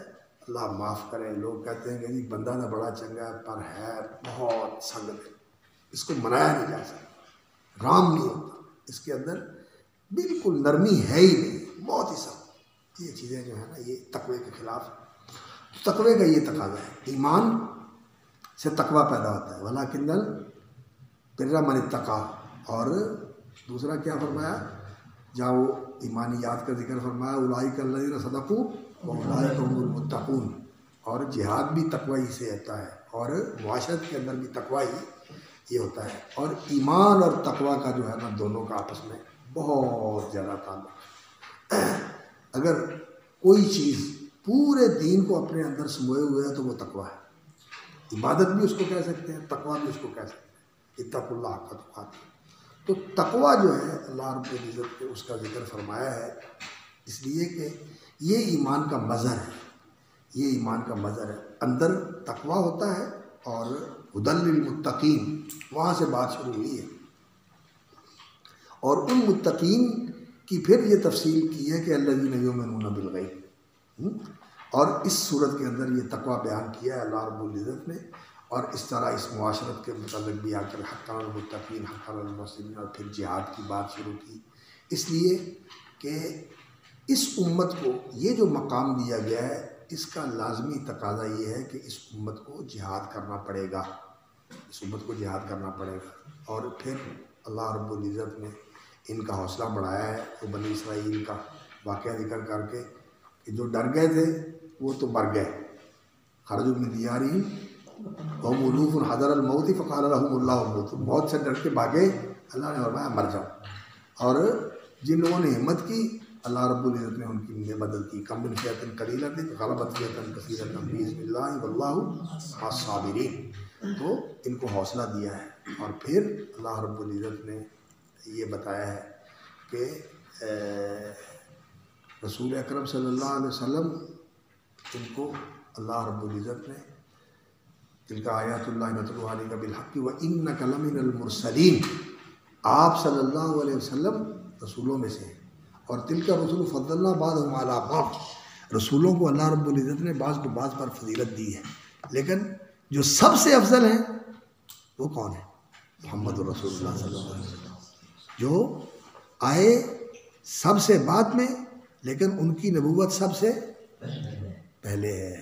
کنت نبیا یا کتبت نبیا وآدم بین الروح والجسد، بین الماء والطین والے لفظ صحیح نہیں، شیخ الاسلام رحمۃ اللہ علیہ نے فرمایا کہ بین الروح والجسد والے الفاظ صحیح، وہ صحیح کہ نبی صلی اللہ علیہ وسلم کی نبوت جو ہے وہ سب سے پہلے طے ہوئی اور لکھی گئی، اور آئے سب سے بعد میں، اور سب سے افضل اور برتر ہیں آدم ومن دونہ ومن بعدہ تحت لوائی یوم القیامہ۔ اور نبی صلی اللہ علیہ وسلم کو اللہ رب العزت نے نبیوں کی امامت کا شرف عطا فرمایا، امام الانبیاء ہیں آپ صلی اللہ علیہ وسلم۔ یہ معراج کے اندر ظاہر ہو چکا ہے. جب آسمان پہ گئے تو سارے نبیوں سے اوپر چلے گئے, ابراہیم علیہ السلام سے بھی اوپر چلے گئے, سدرۃ المنتہا تک چلے گئے, اور واپس آئے تو بیت المقدس میں سارے نبیوں کو اکٹھا کر کے آپ کی اقتداء میں کھڑا کر دیا گیا, اور جبریل نے ہاتھ پکڑ کے آپ کو آگے کر دیا. تو تلک الرسل فضلنا بعضهم علی بعض, یہ مسلمانوں کو بشارت دی ہے کہ تمہارا نبی جو ہے سارے نبیوں میں افضل ہے, اور تم ساری امتوں میں افضل ہو, اور جو تمہیں دین دیا گیا ہے یہ کامل شکل میں دیا گیا ہے تاکہ یہ امت اس دین کے لیے قربانی دینے والی امت بن جائے, یہ اس دین کے اوپر عمل کرنے والی امت بن جائے. جب انسان کو یہ پتا ہو نا کہ میں کوئی چیز ہوں اور جو کچھ مجھے دیا گیا ہے یہ بڑی چیز ہے, تو پھر انسان اس کے لیے قربانی بھی دیتا ہے. اور دین نام ہی قربانی ہے, دین نام ہی قربانی. اور قربانی دینی کس کے لیے؟ قربانی دینی کس کے لیے؟ اللہ کے لیے. اور اللہ کون ہے؟ اللہ لا الہ الا هو الحی القیوم, اللہ لا الہ الا هو الحی القیوم. اس کے لیے خرچ بھی کرنا ہے, مال بھی خرچ کرنا ہے, جان بھی خرچ کرنی ہے, اور کسی ایسی ذات کے لیے خرچ کرنا ہے جو قدردان نہیں ہے. نہیں, ایک تو وہ قدردان بڑا ہے, اور دوسرا وہ عظمت والا بڑا ہے, عظمت والا بڑا ہے, مہربان بڑا ہے. اللہ رب العزت کے تعارف کی جو سب سے عظیم آیت ہے وہ یہ اعظم آیت فی القرآن آیت الکرسی. یہ اللہ کے ساتھ بندے کو جوڑنے والی کہ اللہ رب العزت کی شان کیا ہے, اس کا تعارف کیا ہے, اللہ کے ساتھ انسان کا تعلق کیسا ہونا چاہیے. اور باقی رہا یہ دین, تو اس دین کے لیے کوئی جبر نہیں ہے, نہ اللہ نے جبر کیا ہے اور نہ تم نے جبر کرنا ہے کہ لوگوں کو زور سے پکڑ پکڑ کے اس دین کے پہچاننا ہے. جس نے ماننا ہے کھلے دل سے مانے, جس نے نہیں ماننا آزادی ہے, نہیں مانتا نہ مانے. اللہ رب العزت کا بگڑتا کچھ نہیں. جو نہیں مانے گا نقصان کس کا کرے گا؟ اپنا ہی کرے گا. اور مان لے گا تو اللہ رب العزت کو فائدہ ہو جائے گا, کوئی فائدہ کو نہیں. لا اکراہ فی الدین. اور اللہ رب العزت جو ہے وہ نوازتا ہے. اللہ ولی الذین آمنوا یخرجہم من الظلمات الی النور والذین کفروا اولیاؤہم الطاغوت یخرجونہم من النور الی الظلمات اولئک اصحاب النار هم فیہا خالدون. اور جنہوں نے نہیں ماننا ہوتا وہ نہیں مانتے, جنہوں نے نہیں ماننا ہوتا وہ نہیں مانتے. ابراہیم علیہ السلام ان کی زندگی کا یہ واقعہ ذکر فرمایا اللہ رب العزت کہ حاج ابراہیم فی ربی ان آتاہ اللہ الملک. ابراہیم علیہ السلام کی زندگی کا کتنا بڑا معجزہ ان لوگوں نے دیکھا, قوم نے بھی اور بادشاہ نے بھی, کہ اللہ رب العزت نے انہیں آگ میں محفوظ رکھا. اس سے بڑی صداقت کی کوئی دلیل ہو سکتی ہے کہ ہر چیز جو ہے وہ جلے, لیکن ابراہیم علیہ السلام آگ میں زندہ رہے, لیکن ماننا پھر بھی نصیب نہیں ہوا, ماننا پھر بھی نصیب نہیں ہوا. دلائل کے اعتبار سے جو ہے نا, اگر دلائل کے لحاظ سے کسی نے ماننا ہو نا تو وہ مان جائے. اللہ رب العزت کی حقانیت اور اس دین کی حقانیت اور رسول اکرم صلی اللہ علیہ وسلم کی صداقت کے دلائل کوئی تھوڑے نہیں ہیں, بے شمار ہیں. لیکن جو نہیں مانتے وہ نہیں مانتے, کتنی بھی دلیل آ جائے. اللہ تعالیٰ معاف فرمائے, اللہ تعالیٰ معاف فرمائے. یہ بس انسان کی ایسی کمزوری ہے. وَلَوْ أَنَّنَا نَزَّلْنَا إِلَيْهِمُ الْمَلَائِكَةَ وَكَلَّمَهُمُ الْمَوْتَى وَحَشَرْنَا عَلَيْهِمْ كُلَّ شَيْءٍ قُبُلًا مَا كَانُوا لِيُؤْمِنُوا. مانتا پھر بھی نہیں ہے انسان, یہ کچھ بھی ہو جائے پھر بھی نہیں ماننا. دوسری آیت کیسے ہے؟ وَلَوْ فَتَحْنَا عَلَيْهِمْ بَابًا مِنَ السَّمَاءِ فَظَلُّوا فِيهِ يَعْرُجُونَ لَقَالُوا إِنَّمَا سُكِّرَتْ أَبْصَارُنَا بَلْ نَحْنُ قَوْمٌ مَسْحُورُونَ. مانتا پھر بھی نہیں. تو دلائل کی کمی نہیں ہے. بات اصل میں یہ ہے کہ انسان کے اندر ضد اور عناد ہے. یہ ضد اور عناد جو ہے یہ اللہ کو تو پتہ ہے کس کے اندر ہے اور کس کے اندر نہیں ہے, لیکن اللہ اپنے علم پر فیصلے نہیں کرتا. اللہ رب العزت عمل پر فیصلہ کرتا ہے. یہ ضد اور عناد ظاہر ہوتا ہے تو پھر ان کو سزا ملے گی, پھر ان کو سزا ملے گی. اور پھر یہ بڑی اللہ کے سامنے جو ہے نا عاجزی کے ساتھ التجائیں کریں گے, یا اللہ ایک موقع اور دے دیں. تو اللہ تعالیٰ فرمائیں گے کہ میں نے تھوڑا موقع دیا, میں نے تمہیں تھوڑا اولم نعمر کو ما تذکروا فیہ من تذکر وجاءکم النذیر فذوقوا ما للظالمین من نصیر. اللہ رب العزت پھر جو ہے نا موقع دوبارہ نہیں دیں. تو اللہ رب العزت نے اس صورت کے اندر پھر یہ بتایا کہ جنہوں نے نہیں ماننا ہوتا وہ ایسے بھی نہیں مانتے, لاجواب ہو کر بھی نہیں مانتے. لیکن جو اللہ کے بندے ہوتے ہیں ان کے دل میں کوئی خلش پیدا ہوتی ہے تو اللہ رب العزت ان کی خلش دور کرنے کے لیے سامان کر دیتا ہے. انا یحیی هذه اللہ بعد موتها فاماتہ اللہ مئۃ عام ثم بعثہ. اور پھر اس بستی کے اوپر ازدہار آ گیا، اس بستی کے اوپر انقلاب آ کے وہ بستی جو ہے وہ آباد ہو گئی. تو پھر انہوں نے دیکھا تو اپنا بھی دیکھا کہ میں اتنے سال جو ہے فاماتہ اللہ مئۃ عام ثم بعثہ قال کم لبثت قال لبثت قال بل لبثت مئۃ عام فانظر الى طعامك وشرابك لم يتسنى وانظر الى حمارك ولنجعلك آية للناس وانظر الى العظام كيف ننشزها ثم نكسوها لحما فلما تبين له قال اعلم ان الله على كل شيء قدير. اللہ رب العزت نے یہ بھی منظر کو دکھایا. اور 100 سال کے بعد وہ بستی جو تھی بیت المقدس کی، اللہ رب العزت نے اس کو بھی پھر عروج اور بہت زیادہ ترقی اور بہت زیادہ ازدہار نصیب فرما دیا. انہوں نے وہ بھی دیکھا اور وہ بھی دیکھا. تو اللہ تعالیٰ اہل ایمان کے شبہات اور ان کے دل میں جو خلجان ہوتا ہے اس کی تسکین کا سامان کر دیتا ہے. کبھی کوئی خواب آ جاتا ہے، کبھی کوئی کرامت آ جاتی ہے، کبھی کوئی اس طرح کی دلیل آ جاتی ہے جس سے انسان کے دل کی وہ کیفیت ختم ہو کے اطمینان اور یقین جو ہے یہ انسان کا بڑھ جاتا ہے. ابراہیم علیہ السلام کے ساتھ بھی ایسے ہی کیا. اور پھر وہی بات شروع ہو جاتی ہے، وہ انفاق والی بات جو کل رافع سے شروع ہوئی تھی. اور فی الدنیا والآخرہ اللہ متفکرون فی الدنیا والآخرہ، اس کا اللہ رب العزت نے ذکر فرمایا کہ اللہ کے راستے میں انفاق کرو. اور انفاق جو ہے فی سبیل اللہ، یہ ایمان کے ساتھ اس کا بڑا ہی تعلق ہے، بہت ہی تعلق ہے اس کا ایمان کے ساتھ. کیسے؟ سورۃ الحدید میں دیکھیں اللہ رب العزت نے کیا فرمایا. اللہ اکبر اللہ اکبر. کیسے ہے وہ آیت؟ پہلے سورۃ الحدید کے اندر اللہ کا بیان ہے، تسبیح و تحمید، یسبح للہ ما فی السماوات و ما فی الارض والاول والآخر. اور پھر وہو معکم اینما کنتم واللہ بما تعملون بصیر. صبر کریں ذرا آیتوں کا، اللہ کا تعارف. اور اس کے بعد والرسول یدعوکم لتؤمنوا بربکم وقد اخذ میثاقکم ان کنتم مؤمنین هو الذی ينزل علی عبده آیات بینات لیخرجکم من الظلمات الی النور وان اللہ بکم لرؤوف رحیم. وما لکم لا تؤمنون باللہ والرسول یدعوکم. تعارف ہے ادھر اللہ کا رسول ہے تمہیں اللہ پر ایمان کی دعوت دے رہا ہے.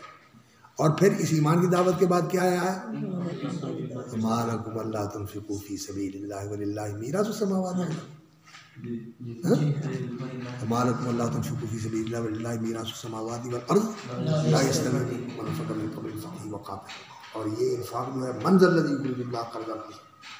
اور پھر اللہ اکبر، جو ایمان ہے جس کی تصدیق کس سے ہوتی ہے؟ انفاق سے. ایک تو انسان مانے قل آمنت باللہ ثم استقیم، استقامت کے ساتھ ایمان کی تصدیق ہوتی ہے. اور دوسرا انفاق فی سبیل اللہ کے ساتھ ایمان کی تصدیق ہوتی ہے. اور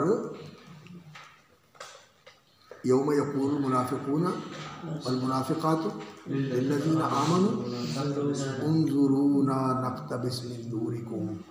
یہ ایمان جو ہے یہ انسان کا نور ہے. ایمان کیا ہوتا ہے؟ نور.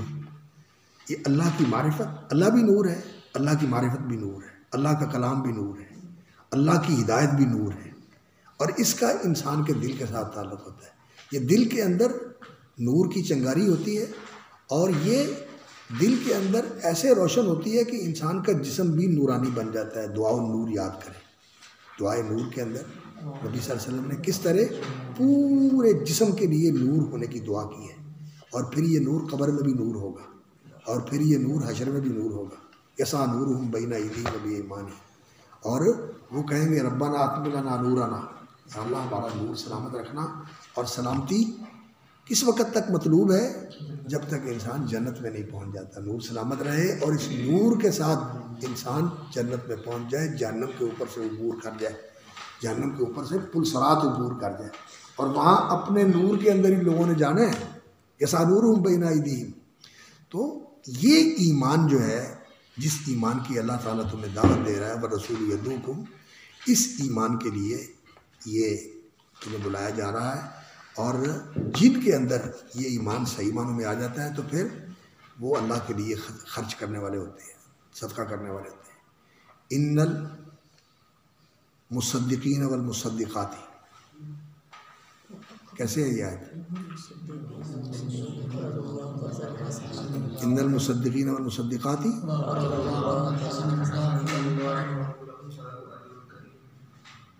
نہیں قرآن مجید ہے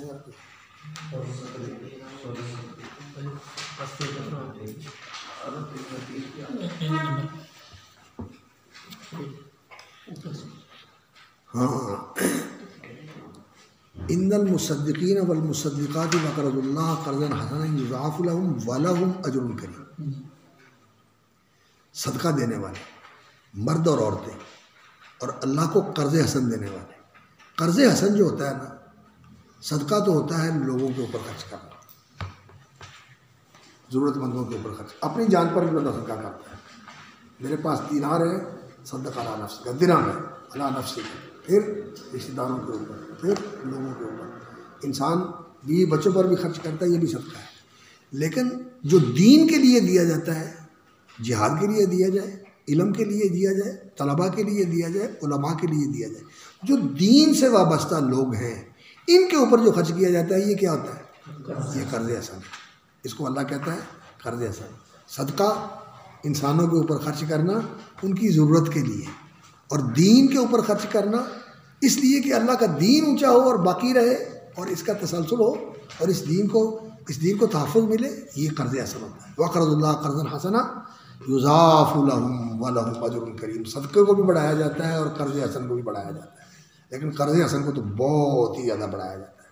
والذین آمنوا باللہ ورسولہ، صدقہ کرتے ہیں اور اللہ پر ایمان رکھتے ہیں. اولئک هم الصدیقون والشہداء عند ربہم. صدیقیت دین کے اندر نبوت کے بعد سب سے اونچا درجہ کیا ہے؟ صدیقیت. تو یہ ایمان اور انفاق انسان کو کہاں لے جاتا ہے؟ اولئک هم الصدیقون والشہداء عند ربہم. یہ چیز ہے انفاق اور ایمان، یہ انسان کو درجہ صدیقیت پر لے جاتا ہے. اولئک هم الصدیقون والشہداء عند ربہم لهم اجرهم ونورهم. ان کو اجر بھی ملے گا اور یہ ایمان جو ہے، ان کا نور جو ہے، یہ بھی سلامت رہے گا اور اس دن تک سلامت رہے گا جب یہ دعا کر رہے ہوں گے ربنا اتمم لنا نورنا واغفر لنا انک انت العزیز الحکیم. تو یہ انفاق کی اللہ رب العزت نے تعلیم دی ہے اس صورت کے اندر، اور پھر اس کی مثال بھی بیان کی اور اس کے لیے یہ بھی بتایا کہ انفاق کرو تو پھر اس کے تقاضے کیا ہیں کہ احسان نہ جتلاؤ اور بخل نہ کرو. اور جو ایمان والے ہیں وہ اتنے خوش دلی کے ساتھ خرچ کرتے ہیں. اس کی مثالیں بیان کر کے انفقوا من طیبات ما کسبتم ومما اخرجنا لكم للفقراء الذين احصروا في سبيل الله لا يستطيعون ضربا في الارض. اور اسی طرح یؤتی الحکمت من یشاء ومن یؤت الحکمت فقد اوتی خیرا کثیرا. یہ انفاق کے اندر ان کی آیتوں کے اندر اللہ تعالیٰ نے حکمت کا ذکر فرمایا ہے. یہاں حکمت کا کیا معنی ہے؟ لوگ سمجھتے ہیں کہ پیسہ بنانا اور پیسے کو بڑھانا یہ حکمت ہے، اسی کو لوگ حکمت اور دانائی سمجھتے ہیں. اللہ تعالیٰ نے انفاق کے درمیان میں جو ہے نا، شیطان یعدکم الفقر ویامرکم بالفحشاء واللہ یعدکم مغفرۃ منہ وفضلا واللہ واسع علیم. ایسے یؤتی الحکمت من یشاء، اللہ تعالیٰ حکمت اور دانائی نصیب کرتا ہے جسے چاہتا ہے. تو جو کما کے اللہ کے لیے خرچ کرتا ہے وہ ہے اصل دانا، وہ ہے اصل سمجھدار. جو جوڑ کے رکھتا ہے، بنا کے چلا جاتا ہے، اکٹھا کر کے چلا جاتا ہے، حساب یہ دیتا رہے گا، عیش دوسرے کرتے رہیں گے اور ضائع ہو جائے گا.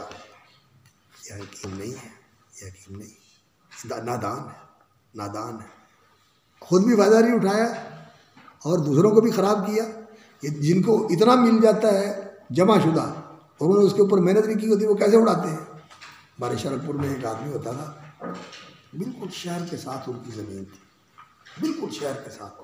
اور وہ زمین انہوں نے جو ان کے پاس ایکڑوں میں تھی، انہوں نے فٹوں میں بیچی. تو ان کا ایک بیٹا تھا،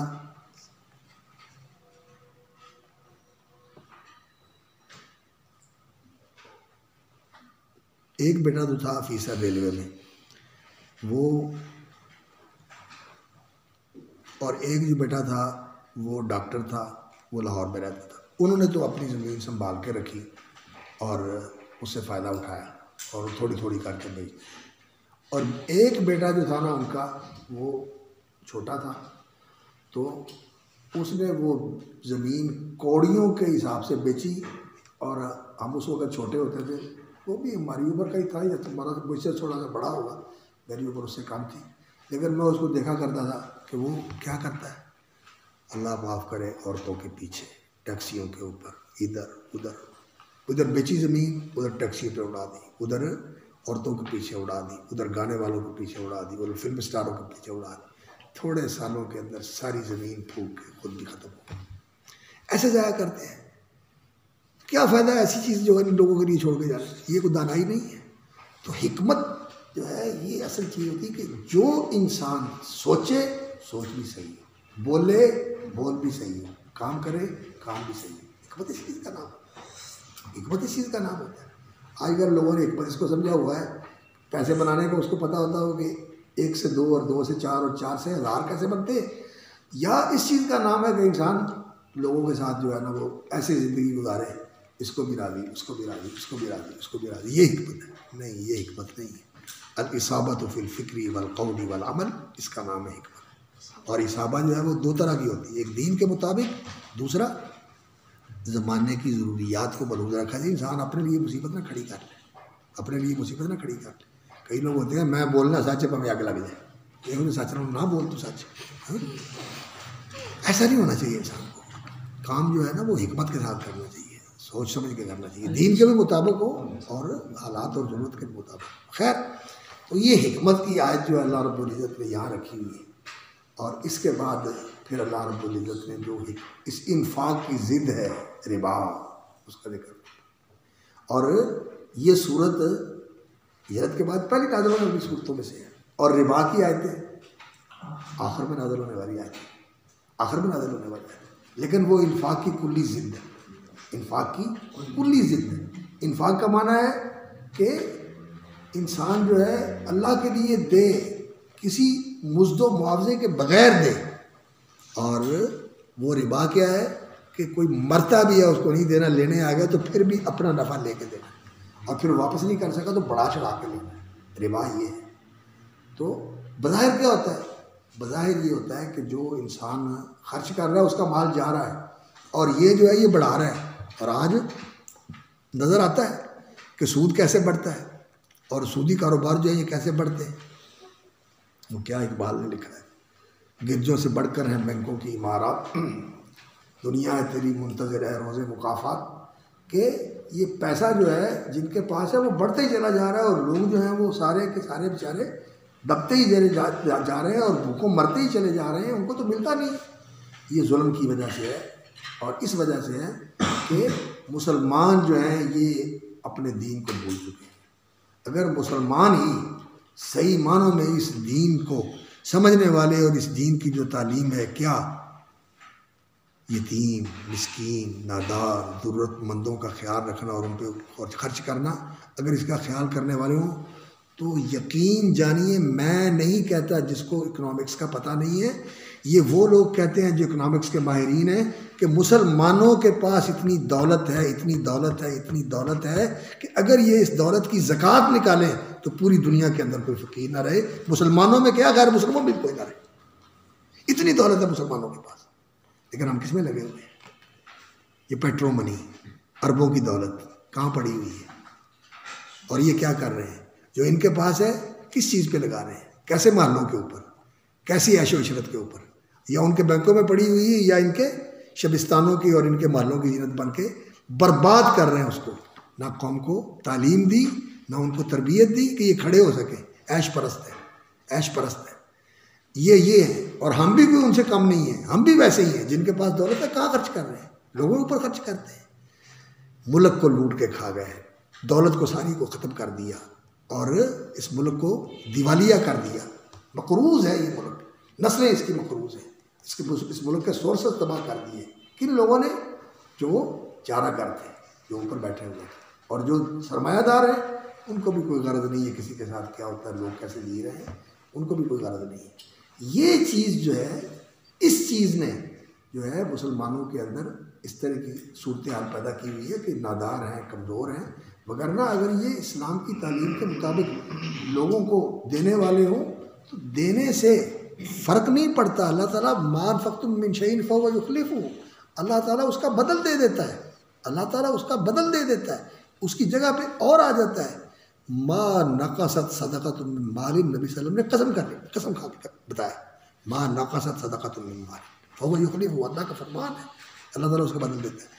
اور جس کو کہتے تم بڑھتا ہے، اللہ تعالیٰ نے کیا کہا، یمحق اللہ الربا ویربی الصدقات، یمحق اللہ الربا، الربا عاقبتہ الی کل وان کثر، اخیر اس کا انجام یہ ہے افلاس، ناداری اور تباہی اور بربادی، اخیر یہی کچھ ہونا ہے. یہ جو بینکوں کے اندر پڑا ہوا ہے اور یہ جو سارا کچھ ہے، یہ ایسے ایسے طریقے نکل رہے ہیں کہ لوگ جو ہے نا، پہلے سونا چاندی ہوتا تھا، سونے چاندی کے بعد سونے چاندی کی رسیدیں آ گئی، اور پھر سونے چاندی کی رسیدوں کے بعد کاغذی کرنسی آ گئی، اور کاغذی کرنسی کے بعد اب کیا ہے، ڈیجیٹل کرنسی آ رہی ہے. ڈیجیٹل کرنسی کیا ہے، پیسے سارے ایک دن ختم ہو جانے ہیں، جاؤ بھی تیرے پلے شاہی کوئی نہیں، سارا جو ہم دیکھتے ہیں اکاؤنٹ کیسے منجمد ہو جاتے ہیں اور بینک کیسے ڈیفالٹر ہو کے بیٹھ جاتے ہیں. ضیاء اللہ کے زمانے میں 3-4 بینکوں کے بارے میں سنا تھا، بڑا پیسہ تھا ان کے اندر، اربوں کا بھی تھا، پاکستان کے لوگوں کا بھی تھا، اور انہوں نے وہ بینک ختم کر کے جتنا ان کا سرمایہ تھا سارا اپنی جیبوں میں ڈال دیا. کنہوں نے؟ امریکہ نے، فرانس نے، برطانیہ. اور کسی دن ایسے ہی ہونا ہے، کسی دن ایسے ہی ہونا ہے. یہ جتنے سارے پیسے ہیں نا، یہ سارے بینکوں کے امریکہ نے لے جانے ہیں اور یہ خالی ہاتھ رہ جائیں گے. اور امریکہ کے ساتھ بھی ایسے ہی ہونا ہے، امریکہ کے ساتھ بھی ایسے ہی ہونا ہے. ڈیجیٹل کرنسی میں تبدیل ہو گئے، یہ ساری کرنسی جو ہے یہ ختم ہو جائے گی، ساری کرنسی ختم ہو جائے گی. اور جو سونا چاندی انہوں نے بنا کے رکھا ہونا ہے وہ بھی ان کے کام نہیں آنا. الربا وان کثر فعاقبتہ الی کل، یہ ہونے والا ہے، یہ حق اللہ اور ربا اللہ کا وعدہ ہے. اس لیے سود کی اللہ رب العزت نے پھر جو اس کی ضد ہے ذکر فرما کے اس سے منع کیا، اور یہ بتایا کہ یہ کتنا بڑا جرم ہے، کتنا بڑا جرم ہے. فاذنوا بحرب من اللہ ورسولہ وان تبتم فلکم رؤوس اموالکم لا تظلمون ولا تظلمون. اور پھر سود کے آخری حکم ہے مالی طور پر جو نازل ہونے والا، اور اس کے بعد اللہ رب العزت نے وہ آیت ذکر فرمائی جو قرآن مجید کی آیتوں میں نازل ہونے والی کہتے ہیں سب سے آخری آیت، واتقوا یوما ترجعون الی اللہ ثم توفی کل نفس ما کسبت وهم لا یظلمون. اور یہ انفاق اور صدقات کی تعلیم دے کر کیا چیز پیدا ہوتی ہے انسان کے دل میں؟ مال کی محبت ہی نہیں رہتی، پیسے چھڑو کوئی حیثیت نہیں، خرچ کرو خرچ کرو. اور ادھر سود کے بارے میں اتنی سخت ممانعت. اللہ رب العزت جو ہے نا وہ ایسا نہیں ہونے دے دیتے کہ انسان جو ہے اس لائن پہ نکل جائے یا ادھر لائن پہ. اگر زر پرست ہے تو سود خوار ہے، اور اگر دیالو اور خرچ کرنے والا ہے تو سنبھال کے ہی نہیں رکھتا. نہیں، اللہ رب العزت پیسہ سنبھالو بھی. یا ایھا الذین آمنوا اذا تداینتم بدین الی اجل مسمى فاکتبوہ واشہدوا اذا تبایعتم. رہن بھی کرو، لکھائی بھی کرو، لین دین بھی کرو، گواہ بھی بناؤ. پیسہ ضائع کرنے والی چیز نہیں ہے، اس کو سنبھالنا چاہیے، اس کو سنبھالنا چاہیے. اللہ رب العزت نے اس کے بعد یہ آیت ذکر فرمائی، اس کے اندر کوئی نظم ہے، کوئی تناسب ہے کہ نہیں ہے؟ کیسا شاندار تناسب ہے. ایک طرف انفاق، دوسری طرف رسود، اور ان دونوں انتہاؤں کے مابین پھر یہ بتایا کہ تمہارے اندر اعتدال ہونا چاہیے. کاروبار کے اندر، لین دین کے اندر، لکھنا پڑھنا، گواہ بنانا، رہن رکھنا، یہ ساری چیزیں اپنی جگہ کے اوپر ضروری ہیں، ان کا اہتمام کرو، یہ چیزیں ہونی چاہیے. اور پھر سورت کی ابتدا کہاں سے ہوئی تھی؟ اس چیز سے ابتدا ہوئی تھی کہ ھدی للمتقین، ھدی للمتقین. اور اللہ اکبر، اللہ اکبر. دعوت کس چیز کی تھی؟ ایمان کی. اور ایمان کے اوپر جو درجہ ہوتا ہے وہ کیا ہوتا ہے؟ یقین. احسان.